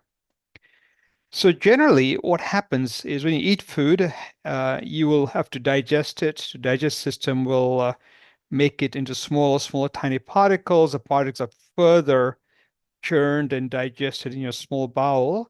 Small bowel is where the actual absorption, mixture absorption takes place. So it's broken down into small elements until it gets to very tiny elements, which are tiny parts of your mostly carbohydrates and mostly sugars and glucose. Now, when it gets there, your enzymes, pancreatic and duodenal enzymes, will break it into small molecules, the smallest being glucose and others like glucose. This glucose is small enough now that it can absorb and get into your bloodstream.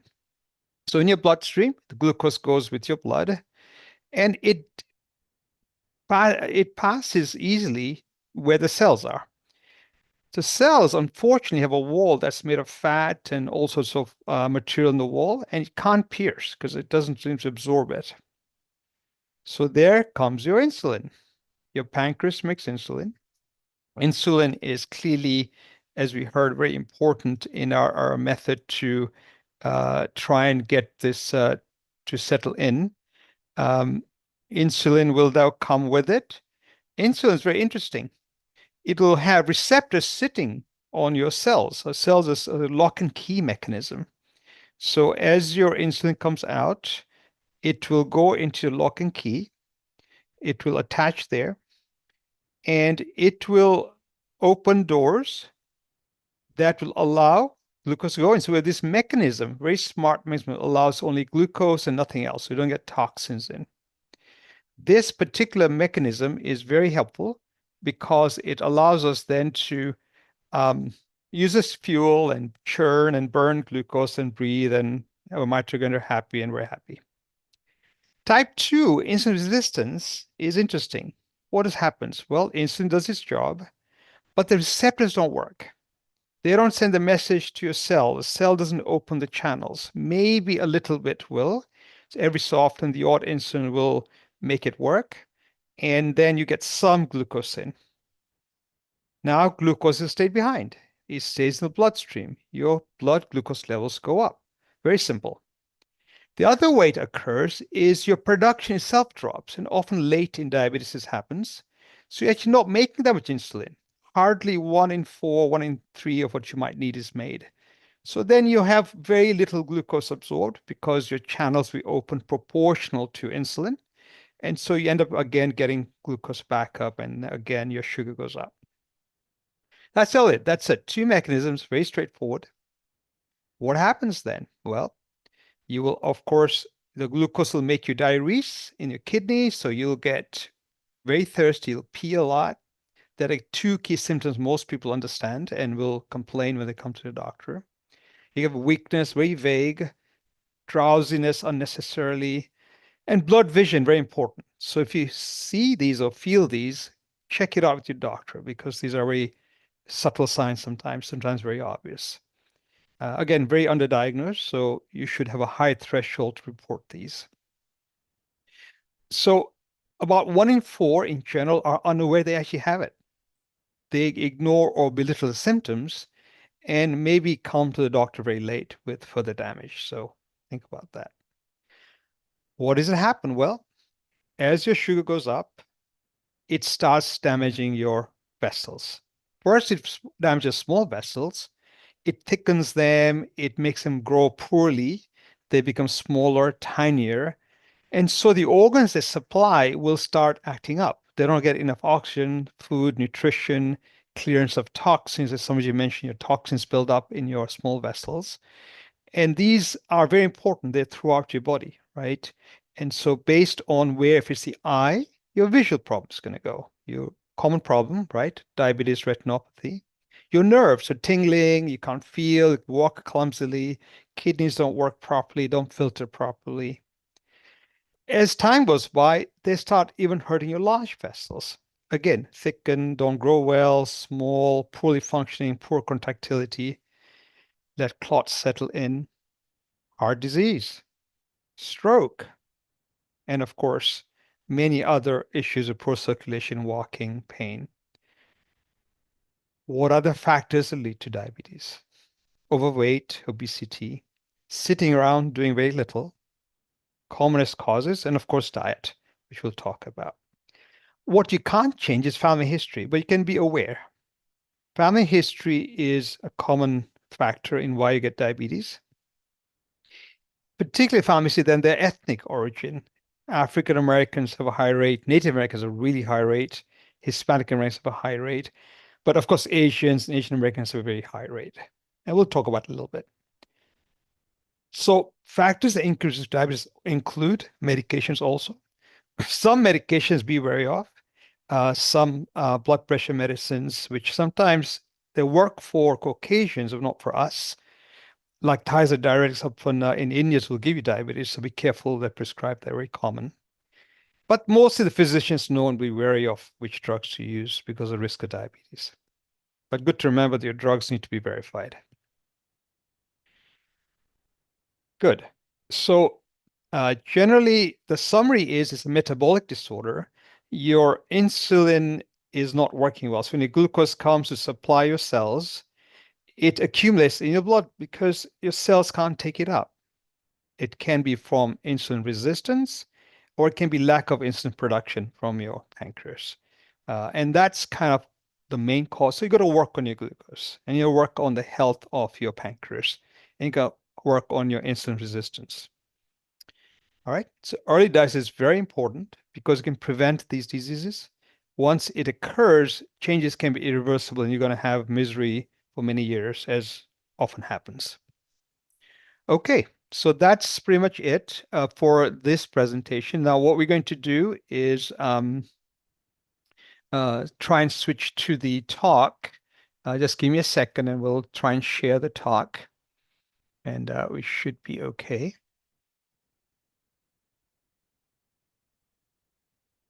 And any questions, please ask. This is an interactive talk. So we're going to now share the talk. And again, as I say, please interrupt me as you wish. So we're going to talk about diabetes type 2. There is a diabetes type 1, and in fact, type 2A or 3. Diabetes type 1 is a true disease, and it really doesn't, while meditation may help you in terms of focusing attention and anxiety and stress, it's a true disease where your pancreas is attacked by immune system and requires medical therapy, no other way to kind of manage that. Type 2 is the most important one, though. That's the one that we need to focus on. We can prevent and we should prevent. And if it started, we should treat. So if you look at the worldwide population, this is about in 2021 estimate, about 529 million individuals have type 2 diabetes. That's huge. It's about 7% of everybody is an estimate. In the USA, Indians, including Asians, but Indians including, about 9.2%, some even higher, have it. So 1 in 10 of us lining up basically has type 2 diabetes, a little less in the whites. So very common condition, and maybe more than that are at risk. They're walking into that problem. So you can imagine the burden of this problem is much larger than the 9%. One of the saddest thing is that despite the medication, the physicians, availability, insurance, healthcare, particularly in Asians who are pretty well to do, only about half actually achieve their treatment goals. And we'll talk a little about HbA1c. HbA1c basically is a measure of your last 3 months average glucose control. You all know that, and you'll have it tested annually, I hope. And this gives us an idea of where we are in terms of day-to-day control, not just today, but last 3 months. It's the best measure we use. There are other ways to diagnose, which we're not going to touch on too much, but basically this is a number to remember. For diagnosis, your HbA1c needs to be above 7, though actually the number that's normal is below 5.6. And between 5.6 and 7, based on physician, they may consider abnormal. They want to treat you, partly because of family history, your heritage. So these are just numbers to understand, but there are ways that they can be adjusted by a doctor based on your condition. So HbA1c is the most important number to remember, as is a marker of glucose stores over the last 3 months. Okay. Now, we talked about the fact that family history or ethnic heritage is all at risk, but we can't change that. That's not something we can change. We have to acknowledge, be aware, learn from, and say, okay, we're going to try and do something about this. We're going to help our kids early. We're going to work early on it. We're not going to wait till we get sick because risk factors are there. There are only 3 real things that we can change. And those are the ones we're going to work on. One is, of course, a healthy diet. And as somebody mentioned, we'll talk about the glycemic index, which is really the basis of a healthy diet. And we'll touch on that. In general, diet, of course, has many other aspects to it, but typically, if you work on the glycemic index and lower the glycemic index food in your diet, you'll also gain the other foods that you want, which are healthier, nicer, and better for you in other ways. So diet, of course, is very important, and it's probably diet that led you to get your diabetes in the first place. Okay. Important you think of your next generation also, not just yourself, and prevention. So as you listen to this, think about it, think about how to impact every around you, because every around you, 1 in 10 is going to get it. Another 1 in 10 is at risk. Okay. So you got to think through everybody in your family. Exercise, clearly. exercise is not very, if you like, well respected. I think current life, we tend to sit, watch TVs, movies.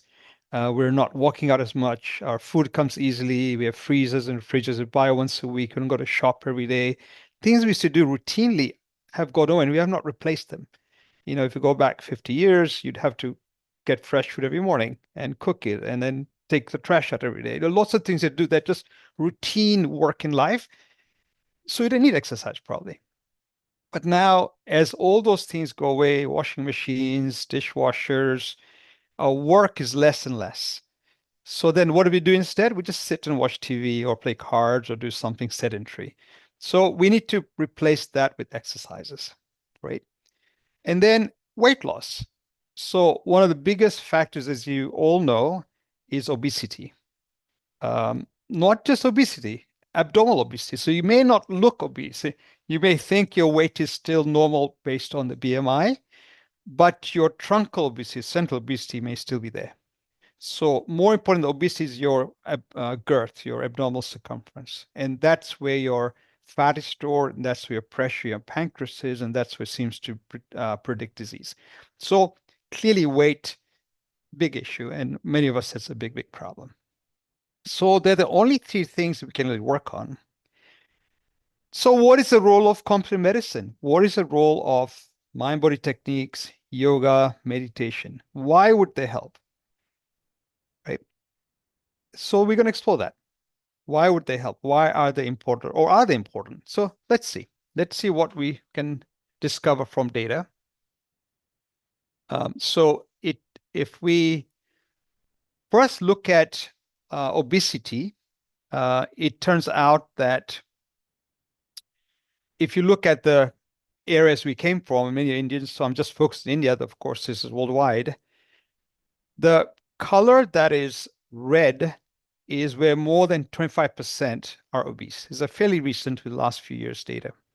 So you can imagine that we all have 1 in 4 of our family members, have this abnormal obesity. So it's a little higher than just obesity, but this is where the disease comes from. So we are ethnically severely hampered in this condition.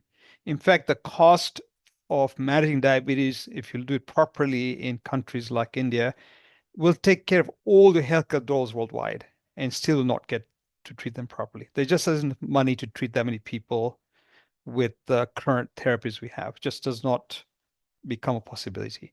So clearly it's a big, big problem. If you look at diabetes overall, again, in those places, some places, let's say Maharashtra, Karnataka, it's greater than 10%. Massive rate of diabetes. Right. So basically, if you look at the urban and rural, very high in urban, and most of us are moving to urban areas. So big, big disease. If you're trying to plan for this, it's huge. So you can say that medical therapy is probably not going to work by itself. So already we see we need some other approaches. We need to really take on other approaches and not rely on medicines and simple approaches. Good. So we look at the treatment further, you can see why medication does not make sense. If you look at HbA1c, as I mentioned, it rises. That's the second screen. If you then go on to your when the levels go higher, this is a medical therapy we use. So we use metformin. We have other analogs of metformin that'll help. Most of you will be in metformin and then some other agent. And it's a good drug. It works. Again, it's not free. There's a cost burden involved. Once it rises beyond that, we do triple therapy. It gets more expensive. And eventually you might need insulin. Many people are insulin for this condition, which is, of course, more expensive, more difficult to do, and life gets more complicated. And thereafter, we have further. So this is the way our treatment works. It's actually not very pleasant. It's daily medicines and lots of effort. So anywhere along this journey, if you can, you want to stop this. You want to not be in that box. You want to be moving backwards. So you need approaches that'll help us go back. So do they exist? Well, let's find out. So we talk about diet. Very important. This is a generic chart which most people use. It basically gives you a glycemic index. And there are other foods, other lists like this in for Indian cuisine, but this is generically the same. Low glycemic index is considered 55 or below. And many packages you'll see now have glycemic index on them to guide you. And if you don't, you have scan, you have an app, you'll be able to find the glycemic index yourself. So a lot of apps on that. So you really do not want to go and eat any food where the glycemic index is over 55 if you can avoid it. Literally, maybe once a year for birthday, once a year for Diwali, once a year for some function, you may want to break it. But literally, you want to say that I'm not going to take anything that's got an index over 55. Now, index tells you about the amount of, if you like, glucose release per food. When you eat the amount itself, of course, you can overeat. So it could be 40, but overeat is no benefit either. So you're going to be, of course, logical about this. But nevertheless, this is a good place to start. And if you look at this, many foods are actually not so bad. It depends on how they're made. So you think pizza is bad, but the way it's made, as long as you have enough toppings in there, then its index may actually be low. So it's not quite obviously bad that you might think. You got to be careful about how you read this. And likewise, milk is actually okay, soy milk is okay, but ice cream clearly is not. But sometimes things you wouldn't understand, like onions are not. Onions have high glycemic index. You would not understand that unless you looked at it and studied it. So look at this carefully. You'll be surprised at some of the answers. Now, not all onions. There's some onions that are high. It's not a generic thing. But you still have to look at this carefully. Not always is brown rice good for you. You gotta be careful how it's processed. You think brown is good, wheat bread you think is good, well, its index is high. So again, the labeling and marketing will confuse you. It'll tell you, oh, it's a wheat bread. It should be good for you. You know, it's whole wheat bread. But be careful because they often have honey in them. This glycemic index may not be safe. So you can be very knowledgeable, use your apps, figure out what food you can have. Mostly for bread in diabetics, I try and get them to have rye bread because that's probably the best, and move away from wheat entirely just because of this difficulty. So if you move away from wheat, not because wheat is itself a problem with the way it's processed and made, you'll be better off. And if you make roti, try and mix your wheat with rye or some other flour that's healthy, like bajra, so that you won't get into this trouble. So you actually have to actively look at every item you eat, everything you buy, everything that you want to eat, and factor these in. Sometimes you can have food you like, but then you can make sure that the proportions are small. And with that, you have a lot of salad or something else that's going to balance your glycemic index. So when you put a meal together, the index can be the whole meal, not just one food. So you can have things you like, but be careful how you package that. You almost always will need a dietitian to guide you. Hopefully, once they're familiar with Indian your diet. And once you have a dietitian visit once or twice, you could probably plan your meals every day, every week for a long time. And then you should be safe. So again, this is available online. And there are apps that also guide you for Indian food, also glycemic index. So it's a pretty well-known, well-documented information. And again, this we can have these slides available to you also if you wish to look at them later. So it's nothing specifically not out there, but certainly important to think about. Okay, so that's diet. Clearly, the other aspects of diet, and some of you mentioned about other foods, other things to be careful about. You can, of course, increase your antioxidant sort of diet and food, but it's general health. This is now specifically into diabetes. We're narrowing down into what to do when you have this problem. Other foods that are good for you. But be careful. Fruits and vegetables like bananas, we think generally healthy, but they have a higher glycemic index. So be careful which kind of banana you eat. And you have to be careful how much you eat. Pineapple, which we generally would consider healthy in a normal individual, here you're going to be careful again because its index is high. So some rules that are important in general for health, as you get pre-diabetes, diabetes will not apply. So even though it's good for one reason, because you've now a diseased organ, it may not able to give you the benefits of the good part of the food and the damage may be too much. So your balance of benefit against loss is against you, right? So you'll be very careful about those. Generally, oranges and grapes are okay from fruits. Apples are good. As I mentioned, dairy, most of the dairy items are okay. Most of vegetables are okay. We talk about starches and snacks. Some are okay, so you don't have to be miserable. If a chocolate bar it's a low sugar, that's okay. Again, this is not to make you miserable. It's to kind of make you make choices that you can have what you want, but have it so safe, stable, and not going to provoke your pancreas getting exhausted or malfunctioning. Okay, good. So, in case questions on diet, let me know before we move forward.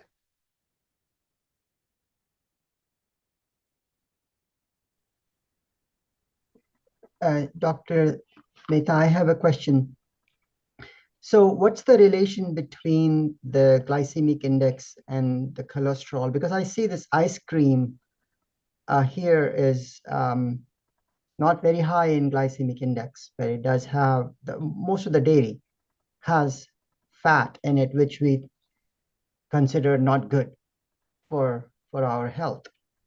But it's okay with glycemic index. Well, 60 is probably not okay, but yes, but I get your point. What basically for diabetes, right? The first step is to control your glucose because the glucose causing damage to your cells, vessels, nerves, right? And that is a horrible condition, right? I mean, if I treat patients who have diabetes and some of the disease, the diabetes part is miserable, the sensation, the nerves, the tingling, the functioning. So it overtakes their life, right? It's basically the life is sugar control. So the first and foremost thing we want to do is to control that, right? Now, yes, you're right that in the foods that we say are okay from glycemic, there may be other reasons. For example, if you have high cholesterol or you have problems already with atheroma, or in any case, a risk of that, then you do want to control your fat intake. Fat itself, of course, provokes diabetes also. Fat itself is also a cause. But this is more the nature, how to get my sugar. I already got the disease. How do I stop that? How do I control that? Because realistically, if I do this right, it's going to affect my medication use and my longevity before my ulcers start in my legs, before I get my stroke. So this is going to help you once you get the disease. So you're right, it's stages of where you are. Now, when I'm a young child and I'm growing up at risk, then I will probably limit ice cream also. I'll say have it little, maybe have yogurt ice cream, maybe have low-fat ice cream, of course. Those are common sense that you would choose because they're also not good. But pretty much once you're pre-diabetic, this is going to be the most important thing. It's going to give you strokes, dementia, all the things that you're worried about. So in general, when I treat a patient, I'll focus on the worst thing first because their compliance is poor. I'll say, look, have your chocolate, not because, it's because they're not going to listen to anything otherwise. They're going to just walk away and say, well, this is a miserable life. I'm not sure I can do that.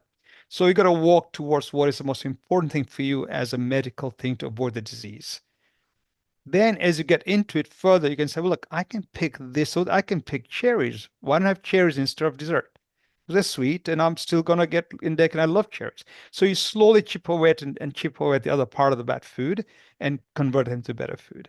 And that's a strategy you want to apply to yourself because all of us have been framed by our upbringing and framed in a good way, good intent, nothing specifically. And what we went to college, school, what we saw our friends do, we've acquired our life on our who we are, our persona. As somebody you have to change your persona is extremely hard. You might listen to me today and try next week. I guarantee in 2 weeks you'll relapse back. Go to a party, go to your friends, they say, chal chal ito hota hai, and you'll be tempted. And within a month, you will relapse, right? It's just nature of life. I should do yoga every day, but then every time I get busy at work, I pretend I'm busy. Before I know it, 2 weeks I didn't do it when I could have. I just didn't park time. So what happens is half the problem is compliance and half the problem is putting it in your life and making a change. And only about 9 out of 10 of us, or only 1 out of 10 of us have in any one setting the willpower to change that one thing. If I give you 10 good things, you'll pick one because willpower for that, but the next person pick another one. They won't pick the same one because for them, exercise maybe it's easier, they'll do that, right? So we've got to figure out how to make supply across the board. So generally, simple rules are better. Keeping it simple is better. Keeping it simple is better, and trying to do one thing at a time. But yes, the journey is long. For kids, we can start better. And for grandkids, we start better. For ourselves, your system will knock you right back. As we know, I think that's the biggest problem we have. It's not good patients understand. It's how they can apply in their life routinely. And that's the biggest challenge. But this is a simple chart. And these things are easier to do and simpler to do. And don't have to worry, still enjoy yourself. You see things you like and say, oh, I don't like this. The doctor said this. Oh, but I can have this. I like this. So I'm trading off. Okay? And so this is a very, very good chart. A good question. Any other questions? Yes, please. What is the difference between the glycemic index and insulin index? Similar, they're different terminologies, and they may, so basically you're saying that if I give you food, how much insulin is it going to provoke? So insulin index can be a little different because it's also rate of feeding, rate of how fast your stomach empties, and how processed it is. So we didn't really talk about processing so much, so it's kind of incorporated in there. But so the way to think about it is as you eat this food, you're making your pancreas work day in, day out, right? The harder I make the pancreas work, the sooner it's going to get exhausted, right? So if I work my pancreas 5 times more than I should, then I'm going to get an exhausted pancreas 5 times earlier than somebody else. It's only a limit. Now, if I already have a bad family history in the sense that my pancreas is already not the best out of the door when I grew up, my pancreas is already not the best one out there. Right? Now and I still add 5 times the damage to somebody else who's eating what I would call recommended food. 5 times. That's how much extra you take. It's going to get tired. It's completely makes common sense. Your organ is exhausted. It's not going to work properly. Right? That's what we're doing. We're hitting our body, our pancreas. Your pancreas is so important. It uses the biggest bulk of your protein. The amount of protein your pancreas uses and makes to digest food is the highest amount in your body. That's how important it is. It's hidden. You can't see it. You can't feel it. But it's so important, yet we disregard it completely. Right? We give poison. And this indices are a way to understand that. Thank you. Okay? I have a question. Sure. You say onion has GI of 10, and then some onions have 75. Yes. Which are those onions that have 75? So there are onions that are they're maybe the French onions, they're large ones, and they actually have far more of a type of sugar in them. I don't think your normal cuisine that you will get those, but they're these big onions there, but they have far more of a carbohydrate in them that you would not imagine. And so there's a name for them, collapse. But you won't necessarily get them regular Indian cuisine, you don't see it, but be very careful. When you're short of onions, sometimes you get different type of onions, so you'll be careful. So the reason I kept it in there is to be very careful that just onion doesn't mean all onions, right? You got to look at it carefully, make sure. And again, you can scan the name, you'll figure that out. So while there are many that are common sense, sometimes you got to double check. Banana I mentioned is high because we were careful because we usually go for that sweet banana. But if I go to less sweet banana or the green banana, I'm okay. This is more that sweet banana. So just to be very careful. Good question. And the other one, for example, dates. Dates are very high glycemic index, but if you eat a small amount with the meal because of other benefits, that's probably okay. You just have to realize you can't have dates, a large meal of dates. So you just have to be careful, right? So the way with the dietitians is they'll make your meal up on your preferences and say that, okay, if you want dates, have this with it, this average is below 55, right? You can then get your glycemic index for the whole meal below 55. And that's kind of the key. So again, as I say, this is a opening your eyes, but you will definitely need to sit with a dietitian. And what I would do is rather than say, I'm restricting myself, I say, well, I want what I want. How can I have what I want and be safe? That's a better strategy because you're more likely to continue, right? So you say, look, I really like my dates. How can I have my dates, right? And the dietitian will figure it for you. And then say, well, have your dates, have it like this, have it in salad, have 2 slices in salad. Salad's this big. You like your salad, put this kind of dressing on. Off you go. Your dates are okay, right? So the idea is to not say, okay, I want to eat not something. If you have discipline, do that, but usually we'll defeat ourselves. You're better off saying that I want what I want. How can I have it and be safe? And that's a better strategy in terms of how human we are and how much our willpower is so weak. Okay. Does it help? Thank you. Yeah, it did. Good. Any other questions? Very important, this. That's very important. I don't want to belittle this. Doctor, I have a question actually. In your diagram, you showed how the insulin, how the glucose travels in the blood and how the insulin helps.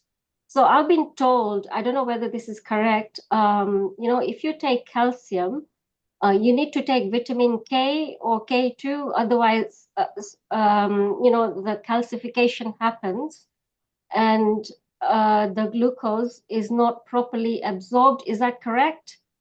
The K2 calcium source is more related to bone. It's a bone issue, and K2 is a newer concept where you'll assimilate better in bone. Separately, calcium and pancreas is related, but it's typically where you have a condition called chronic pancreatitis, which can also give you diabetes. So it's true in smatterings of diseases that what you're saying is true, but in general, type 2 diabetes is really not relevant. Okay, so the calcification doesn't really affect no. Okay. The regular diabetes is not. There's a version which is called chronic pancreatitis, which is usually more painful and not a very nice condition. In that, you're damaging a pancreas by auto damage. And in that situation, yes, you get calcification. You may want to consider that. But the K2 is a very new concept. It's not really fully established, but it does seem to be, you need that probably to make your bones, stay healthier. But it's more to do with osteoporosis. Yeah. And there's probably some truth in there, but I wouldn't really go gung-ho until get more data. It's pointing that direction, but needs more studies to be safe for everybody all the time. Thank you. And Sure. One more question, sorry. The No brown worries.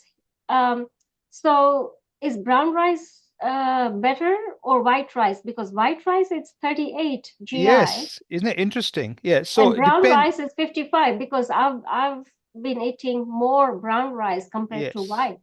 It's very interesting how this works. And I put it up there to provoke that thought, because not everything brown is brown. So the rice you're getting, this brown rice, actually is just brown tained rice. It's actually not brown rice, as you would get if you get from the husk and you open your husk and take, that's the brown rice, right? Well, nobody sells that now, or at least you have to go to an expensive boutique store that sells that, because those people buy it because they understand it. You will not go to Indian store, will not sell it because there's no market for that.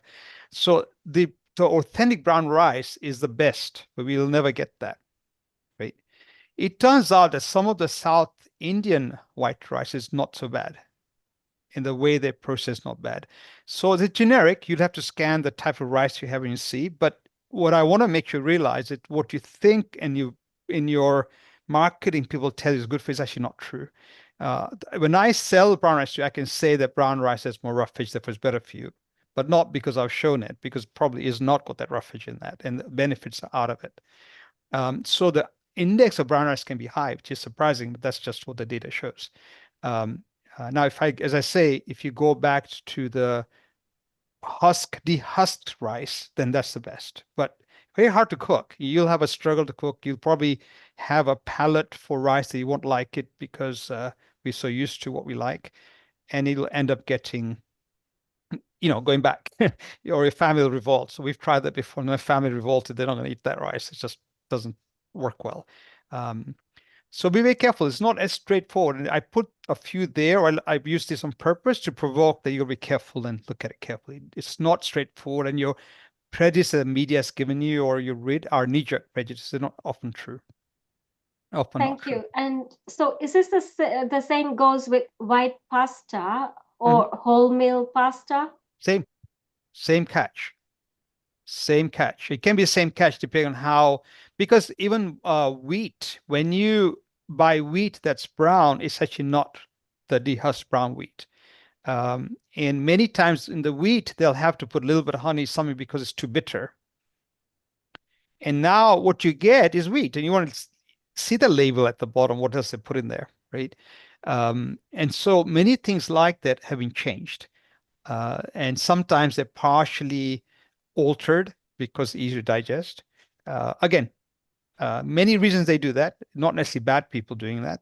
They do for shelf life. They do make sure that it's in shelf properly, take things away so that it doesn't decay in the shelf, room temperature. So many things are changed by industry that then make it glycemically different to what you'd get if you started from fresh. So what you're seeing is a lot of things have been changed because we want it cheap, quick, shipped from India. We want to be able to buy it when we want. It's always there in supply. I want to put it in room temperature. I want to store it for a long time. To do all that, they have to lots and lots of transitions to what is from. We eat that, not the original, Yeah. right? What our grandparents did. We're not eating that. We're eating something different. We call it the same. And then we get sick.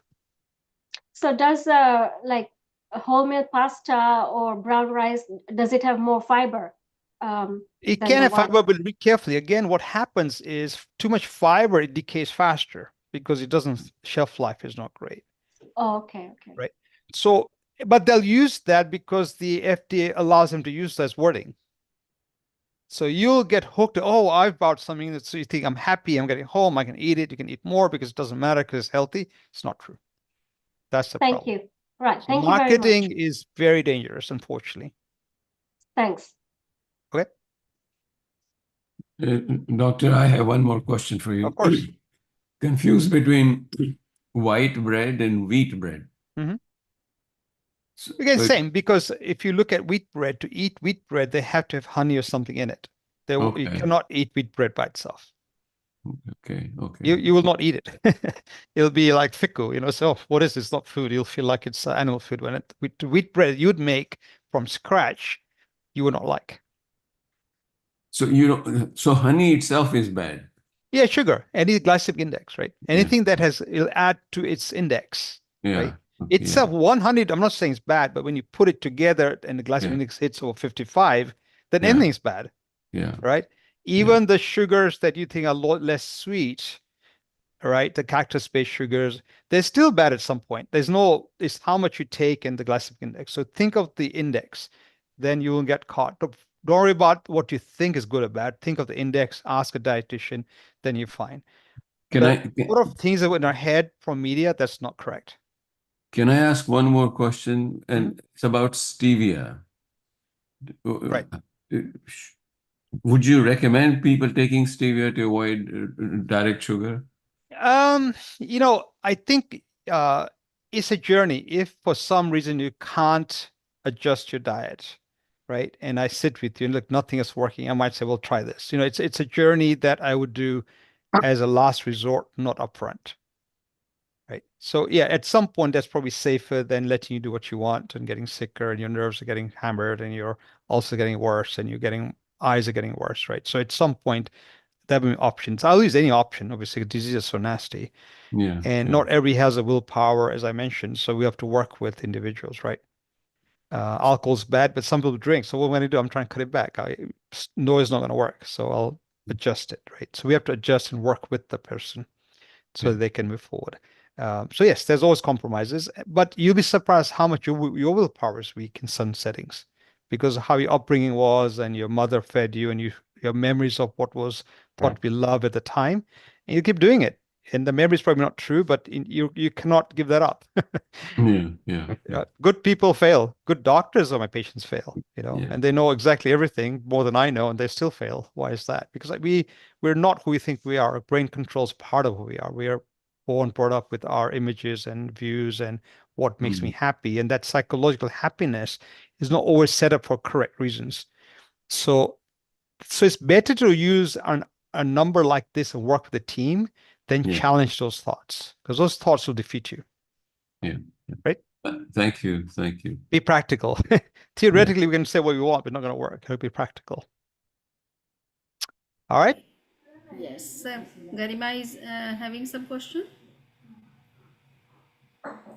There is one question on Yes, yeah. Yes, I wanted to ask, I actually got my answer, so I didn't ask because you said it's morely for diabetic people. But normally, someone who doesn't have diabetes, isn't dates good in general? Like they say it's good for iron, hemoglobin, folic acid, things like that. Oh, But yeah. Many foods have many benefits. This is where we talk about diabetes, particularly where good things may not be good enough, or the balance of good and bad may not work for you in your favor. Right. Now, dates are very good. Dates have lots of benefits. So, and you may want to have dates as diabetics. You have to work with the dietitian, fit it in your diet or in a meal where it's complex enough that the average index is going to drop, right? Because the benefits are there. Correct. Correct. this chart is generally for someone who is diabetic or pre-diabetic. Correct. Correct. And you keep talking about these apps. Do you want to suggest a few apps? I'd have to look them up. Maybe I'll send it with Samriji's email. Each country has apps, so it's there are apps in India also. And each area's diabetic council or equivalent will have apps also. And you can scan your barcode and you can get lessons that way. So it's generic now. It's not difficult. But I'll put a couple in there. Yeah. You did mention if you eat bread, rye, R-Y-E, rye bread. Is Rye that bread seems to be the least glycemic and healthiest for you. It tastes not great. You got to figure out how to use it. But yeah, rye bread seems to be, at least in terms of breads that you can toast and eat. Let's say my life is I have toast in the morning and I have toast every day. Well, what do? I can't stop eating toast because it's my routine, right? So then rather than change the routine and say don't eat it, I said, well, try this. Maybe half your bread should be rye and half should be this, and maybe over time get used to it and switch to rye. Rye seems to have lower glycemic and other benefits. So it's a simpler one to in the current world. Now, if you're have other sources, you can switch to other form of flour and that's healthy, that's fine. But I've got to fit you in your life what you like to be able to change. Right. Yeah. I'm sorry. Can you take one more question? Is there time? I don't want to Yeah, delay. yeah, go ahead. There's always time for you. I don't know. There is this big headache about carbohydrates, and you Mhm. eat a lot of carbohydrates. You eat chawal, you eat roti, even if you're eating bajra roti, things like that, you know. But if we see the whole meal, even if we are eating upma, poha, bajra roti, thepla roti, the main thing is carbohydrate. Is really carbohydrate that bad? No, nothing's bad. We can't survive without it, right? The issue is, first of all, if you're not diabetic, then generally carbs are only a problem when you start gaining weight too fast. If you're diabetic, pre-diabetic at risk, then you have to be careful of carbs because you're going to exhaust that pancreas, right? So based on where your family history and you're probably high history just because you're Indian, let's say, then yes, you have to be careful about how to manage your carb intake, right? Because in general, you all need carbs, but probably too much. We're eating too much. The oil, we're eating too much. And we didn't really talk about oil because it's indirectly diabetic. But oil frying, clearly that's a problem. Fat is a problem, clearly, because it adds other dimension to diabetes. So we just have to be careful that we're not overly doing things that used to work before, like too much frying, because the reason why we fried in terms of logic of time is in those era people die from cholera, diarrhea, infections, right? And if I go to the farm, I can't take food with me because I don't have a fridge, refrigerator, I didn't have a tiffin, maybe simple, not really airtight. So if I fry food, I don't need a fridge or refrigerator. I can store things for days, weeks, months. I can have it available. If I'm short of food that's fresh, I have fried food I can eat and I can survive. And I won't get infected. Its shelf life is good. You can store it for weeks at a time. It's your non-refrigeration storage, rapid food. I can grab it safe, right? So in that era where we're dying at 40s and 50s, it's fine. Before we're dying at 20s and 30s. Now we're dying at 40s, 50s. Now we're living to 90s. Even that's not good, right? So is it always bad? No, but is it bad every day? Yes. But if you have it, I use the 80-20 rule. 20% of time, if you're healthy, if you take those, you're okay. 80% avoid it. And that's the 80-20 rule. So you have your fun, have your weekend fun, have your party fun, but in between you avoid it. And then you should be fine. Thank you very much. Thank Good. you. Good to understand why we got where we are. We're not bad people. It's just the history, evolution, our longevity. And we want a fast life. So we want the companies to make food that's fast. They're not their fault. They're making food that's safe for us so we can play soccer, sport, run around, and not cook. But that's our fault, right? So I don't really blame it. This has evolved. But we have to stop that. We have to stop that and go back. All right. In general, if you start with food that's raw or straight from the farm, right? If you start from that, you can't go wrong. Doesn't matter what you do yourself in your kitchen, you cannot go wrong. Moment it's processed, this problem start. Okay, so that's one way to move forward. Good. All right. Thank Good you. discussion. Very good discussion. I like it. Okay, so thank you very much for wonderful presentation, informative speech, and you have rightly shown about the diabetic, what we say, dietary controls, how we can make more and more dietary controls to control this particular problem, because we know that the obesity and irregular or wrong dietary habits, they are causing more this problem. So we have to be careful of both the factors together.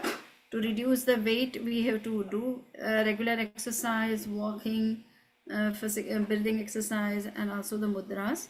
And we have to also be careful about our diets. Now we will have hardly 8 minutes for some meditation.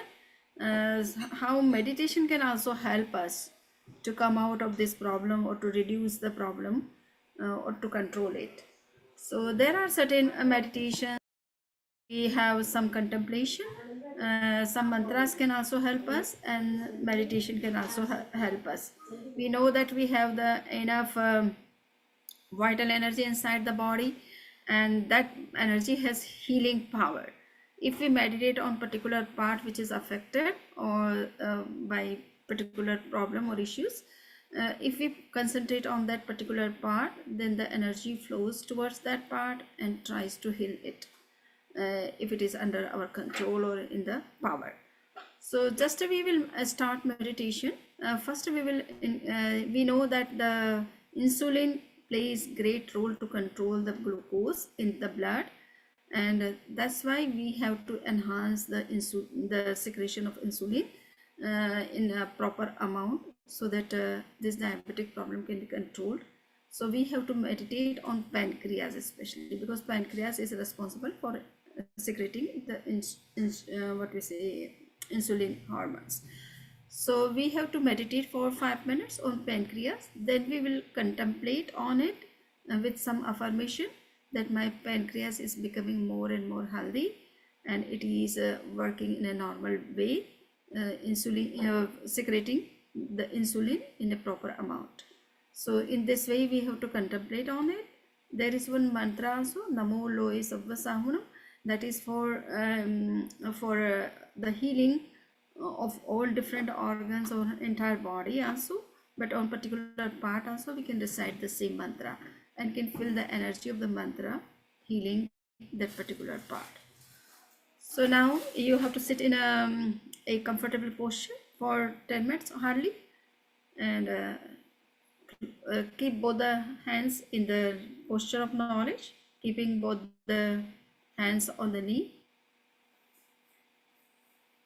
Close your eyes softly, making two om sounds at your place, because when I recite from here, sometimes it breaks due to Zoom. So you can just recite two om sounds to concentrate your mind, to disconnect your mind from other things, and to connect to your own inner self, or especially on pancreas. So we are making two om sounds, and then we will enter into meditation.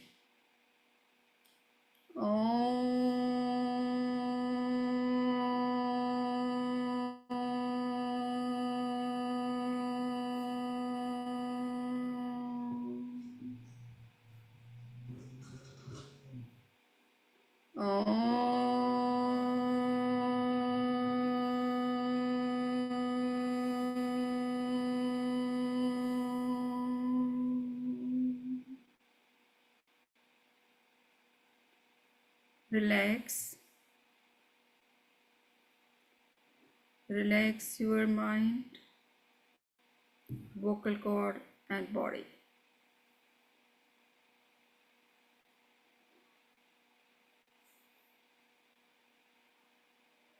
Make your breath slow and rhythmic.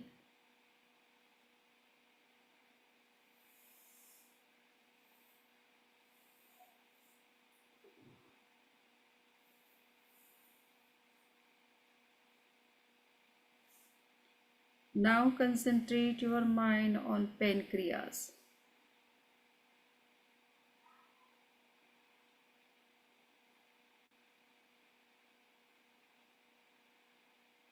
Try to see the function of pancreas.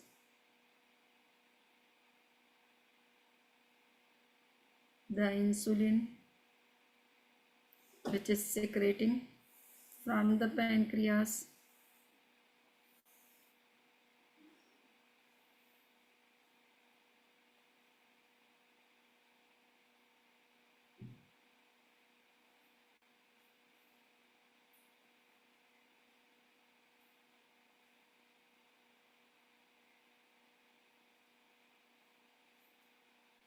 As your concentration becomes deeper, the things becomes more normal, under control.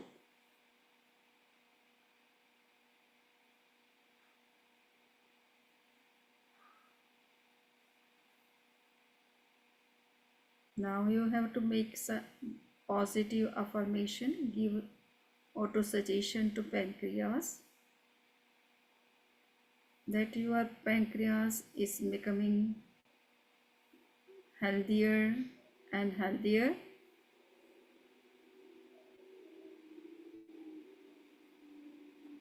The insulin is being secreted in proper amount. Your diabetes is getting away, being controlled.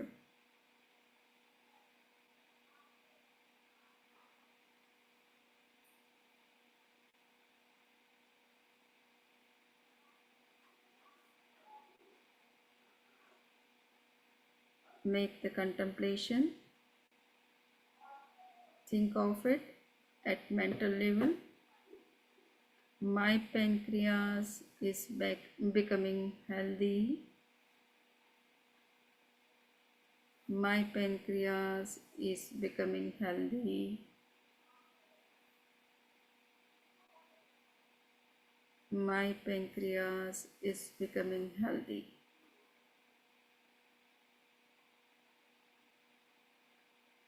It is releasing insulin in proper amount.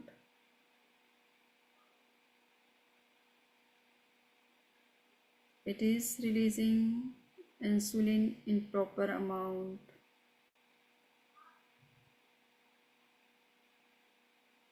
It is releasing insulin in proper amount.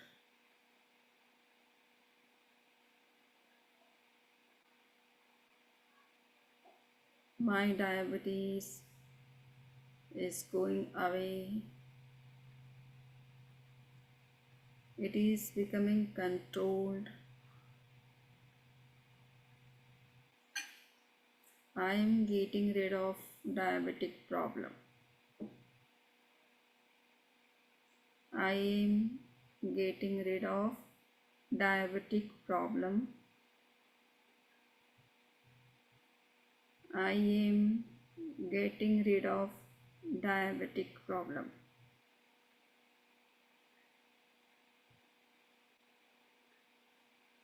Visualize yourself as a healthy person, free of diabetes.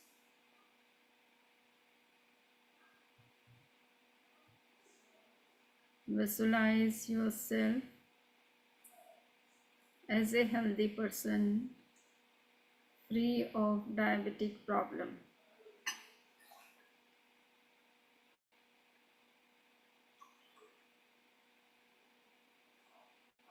You can recite the mantra Namo Loe Savvasahunam,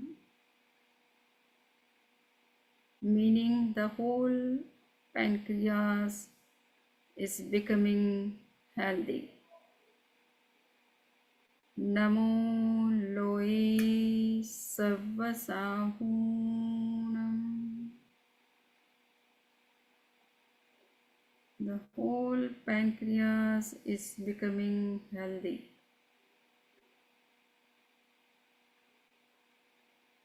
Namo loe savvasahunam.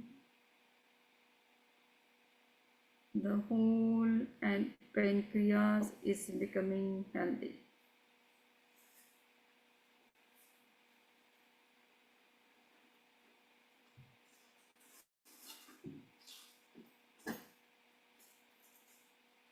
You can repeat mentally 3 to 9 times.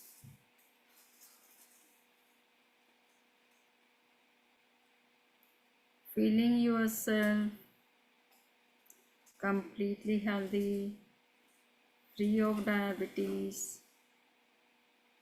Your pancreas is working in a normal, proper way. Releasing insulin in proper amount, controlling glucose in the blood.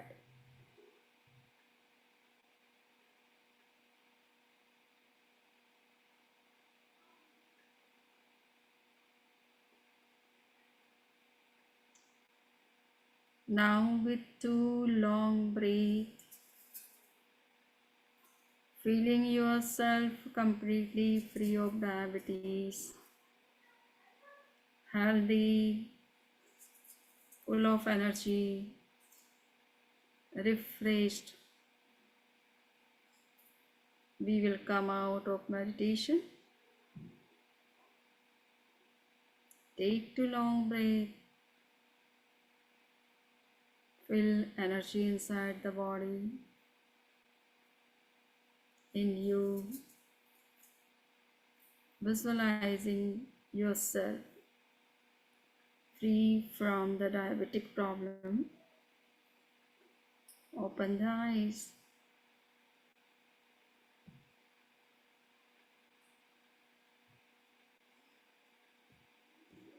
So now the session is up.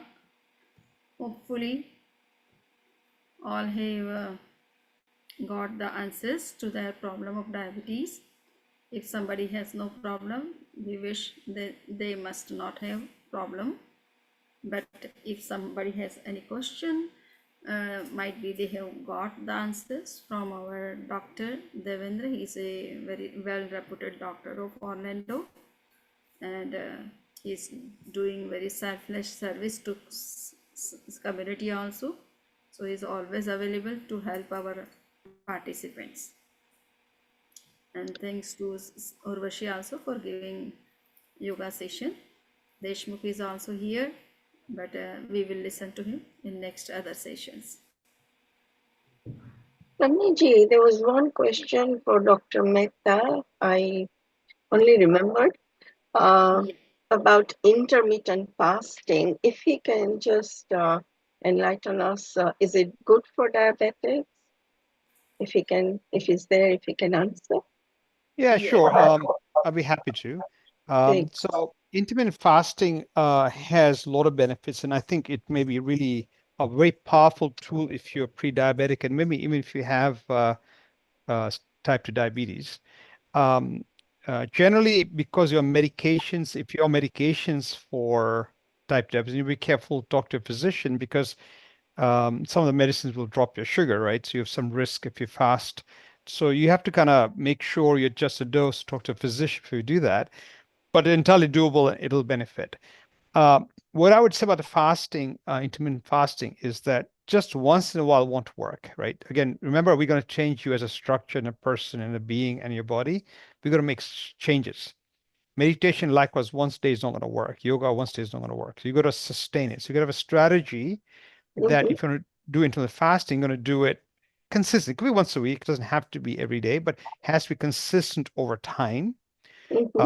Because then you see structural changes. That the hours you don't work your pancreas is obviously good for your pancreas, giving it rest. So I think it's a very powerful technique. And I think that our if you like, Ratri Bhojan, which is, after sunset, you don't eat. I think that is the best intermittent fasting, because you've now got control. I would still do it for spiritual benefit because, to be honest, that's really much more important. But you get this bonus, right? You get freebie. You get spiritual benefit because you're not going to hurt and damage or eat insects by mistake or things that we are being taught as Jains. But if you do that, and maybe if you're good at it, do no carbs in the morning, which means you're going to eat 48 minutes after sunrise, Yes. you've got so many benefits, spiritual Mhm. benefits. And if you follow that, guess what? The medical benefits follow. But Yeah. if you have diabetes, you have to be careful and talk to a physician. They'll adjust it. But then, yes, you can do that. Okay. Okay. Yep. Great. So no reason why you couldn't do any of that. You just have to be careful and Yeah. talk to a physician. Only problem is in winter we have sunset at about 4, so it just makes it very long till the next morning here at the Yeah. moment. But yeah, thanks. Thanks Yeah, very much. absolutely. Absolutely. Just as a emphasis, I did wanted to tell you one thing, which is if you're doubting the role of meditation yoga, well, don't doubt it. There was a review done of all the studies by Yale, just reported a year or two ago. And again, there's not just Preksha. They're more like generic meditation yoga and of course Qigong, other techniques. And it turns out that if you do meditation yoga and do it regularly, which is maybe at least once or twice a week, but maybe more, you can lower your HbA1c, which I mentioned 7 or above is abnormal. You can lower it by 0.89. So almost lower it by 1 unit. You can go from 7 to 6 just by that. So these are considered very powerful techniques. This is by no means a joke or laugh about. This is something as a heritage you should think about and apply and put your mind to it. And prevention just as well. So the techniques somebody taught you are enormously powerful. And I think that we should be very, if you like, happy, glad that you came, attended, you learned this, and you should be very happy and proud to teach and preach to others because it's a true root cause benefit. I'm making my being and my organs, myself, far better before I even sort of get medical therapy. Now, you don't stop medicines. This is a complementary, right? Don't want to take any risks, but this is really 1 unit down is huge, huge. So 28 studies they reviewed and they found this. And yoga sort of meditation was the best of the other qigong, other things that other mentioned. So we definitely have it in our system. What you learned is a fantastic yoga, best I've seen today. Follow that to a T. This is like your best benefit you're gonna get. So stick to this. This is awesome. So thank you very much, Thank Dr. Devendra, for approving that yoga and meditation are really playing very great role to make us more healthy. Though medication would may be required in some cases or in certain conditions to control the hyper situations, but yoga and meditation can help you to make to be remain healthy for all the times. So if you are doing from starting, then you might not have such kind of problems or issues. For that you have to look for some medication. So I think everybody is so senior and having good knowledge about all the things. I need not to say anything more, but yes, we have to try to practice all these good things which are in our hands, and we can control many more things just by our own efforts, rather going to doctors and taking some medications which are having sometimes very side effects. So yes, doctor is there. I do not want to take any create any problem to doctors or hospitals. Just I'm giving a suggestion as is complementary therapy, how they can help you to be more healthy if you are taking medication and that is necessary for you. Along with that, you can also practice all these things. So thank you, Dr. Devendra, for your wonderful talk, very informative and very scientific. So now we are leaving. Chattari Mangalam Arhanta Mangalam Siddha Mangalam Sahu Mangalam Kevali Pinnatto Dhammo Mangalam Chattari Laguttama Arhanta Laguttama Siddha Laguttama Sahu Laguttama Kevali Pinnatto Dhammo Laguttamu Chattari Saranam Pavajjami Arhanti Saranam Pavajjami Siddhi Saranam Pavajjami Sahu Saranam Pavajjami Kevali Pinnattang Dhammang Saranam Pavajjami.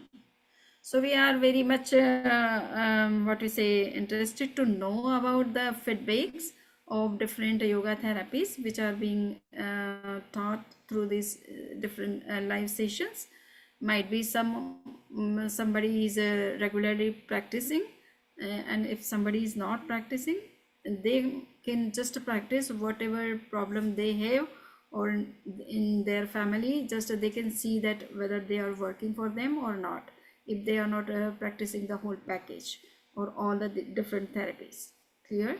At least they should practice their consent therapy and give the feedback. So Namaste, Shamni ji. have a good day. Namaste, Have a Shamni good ji. day and good night. Yes. Thank you. Thank you, Shamni ji. It was very good. Thank you. Thank you. हम आपके आभारी हैं। हाँ, Thank you. कल Thank you. Pragyaji. Thank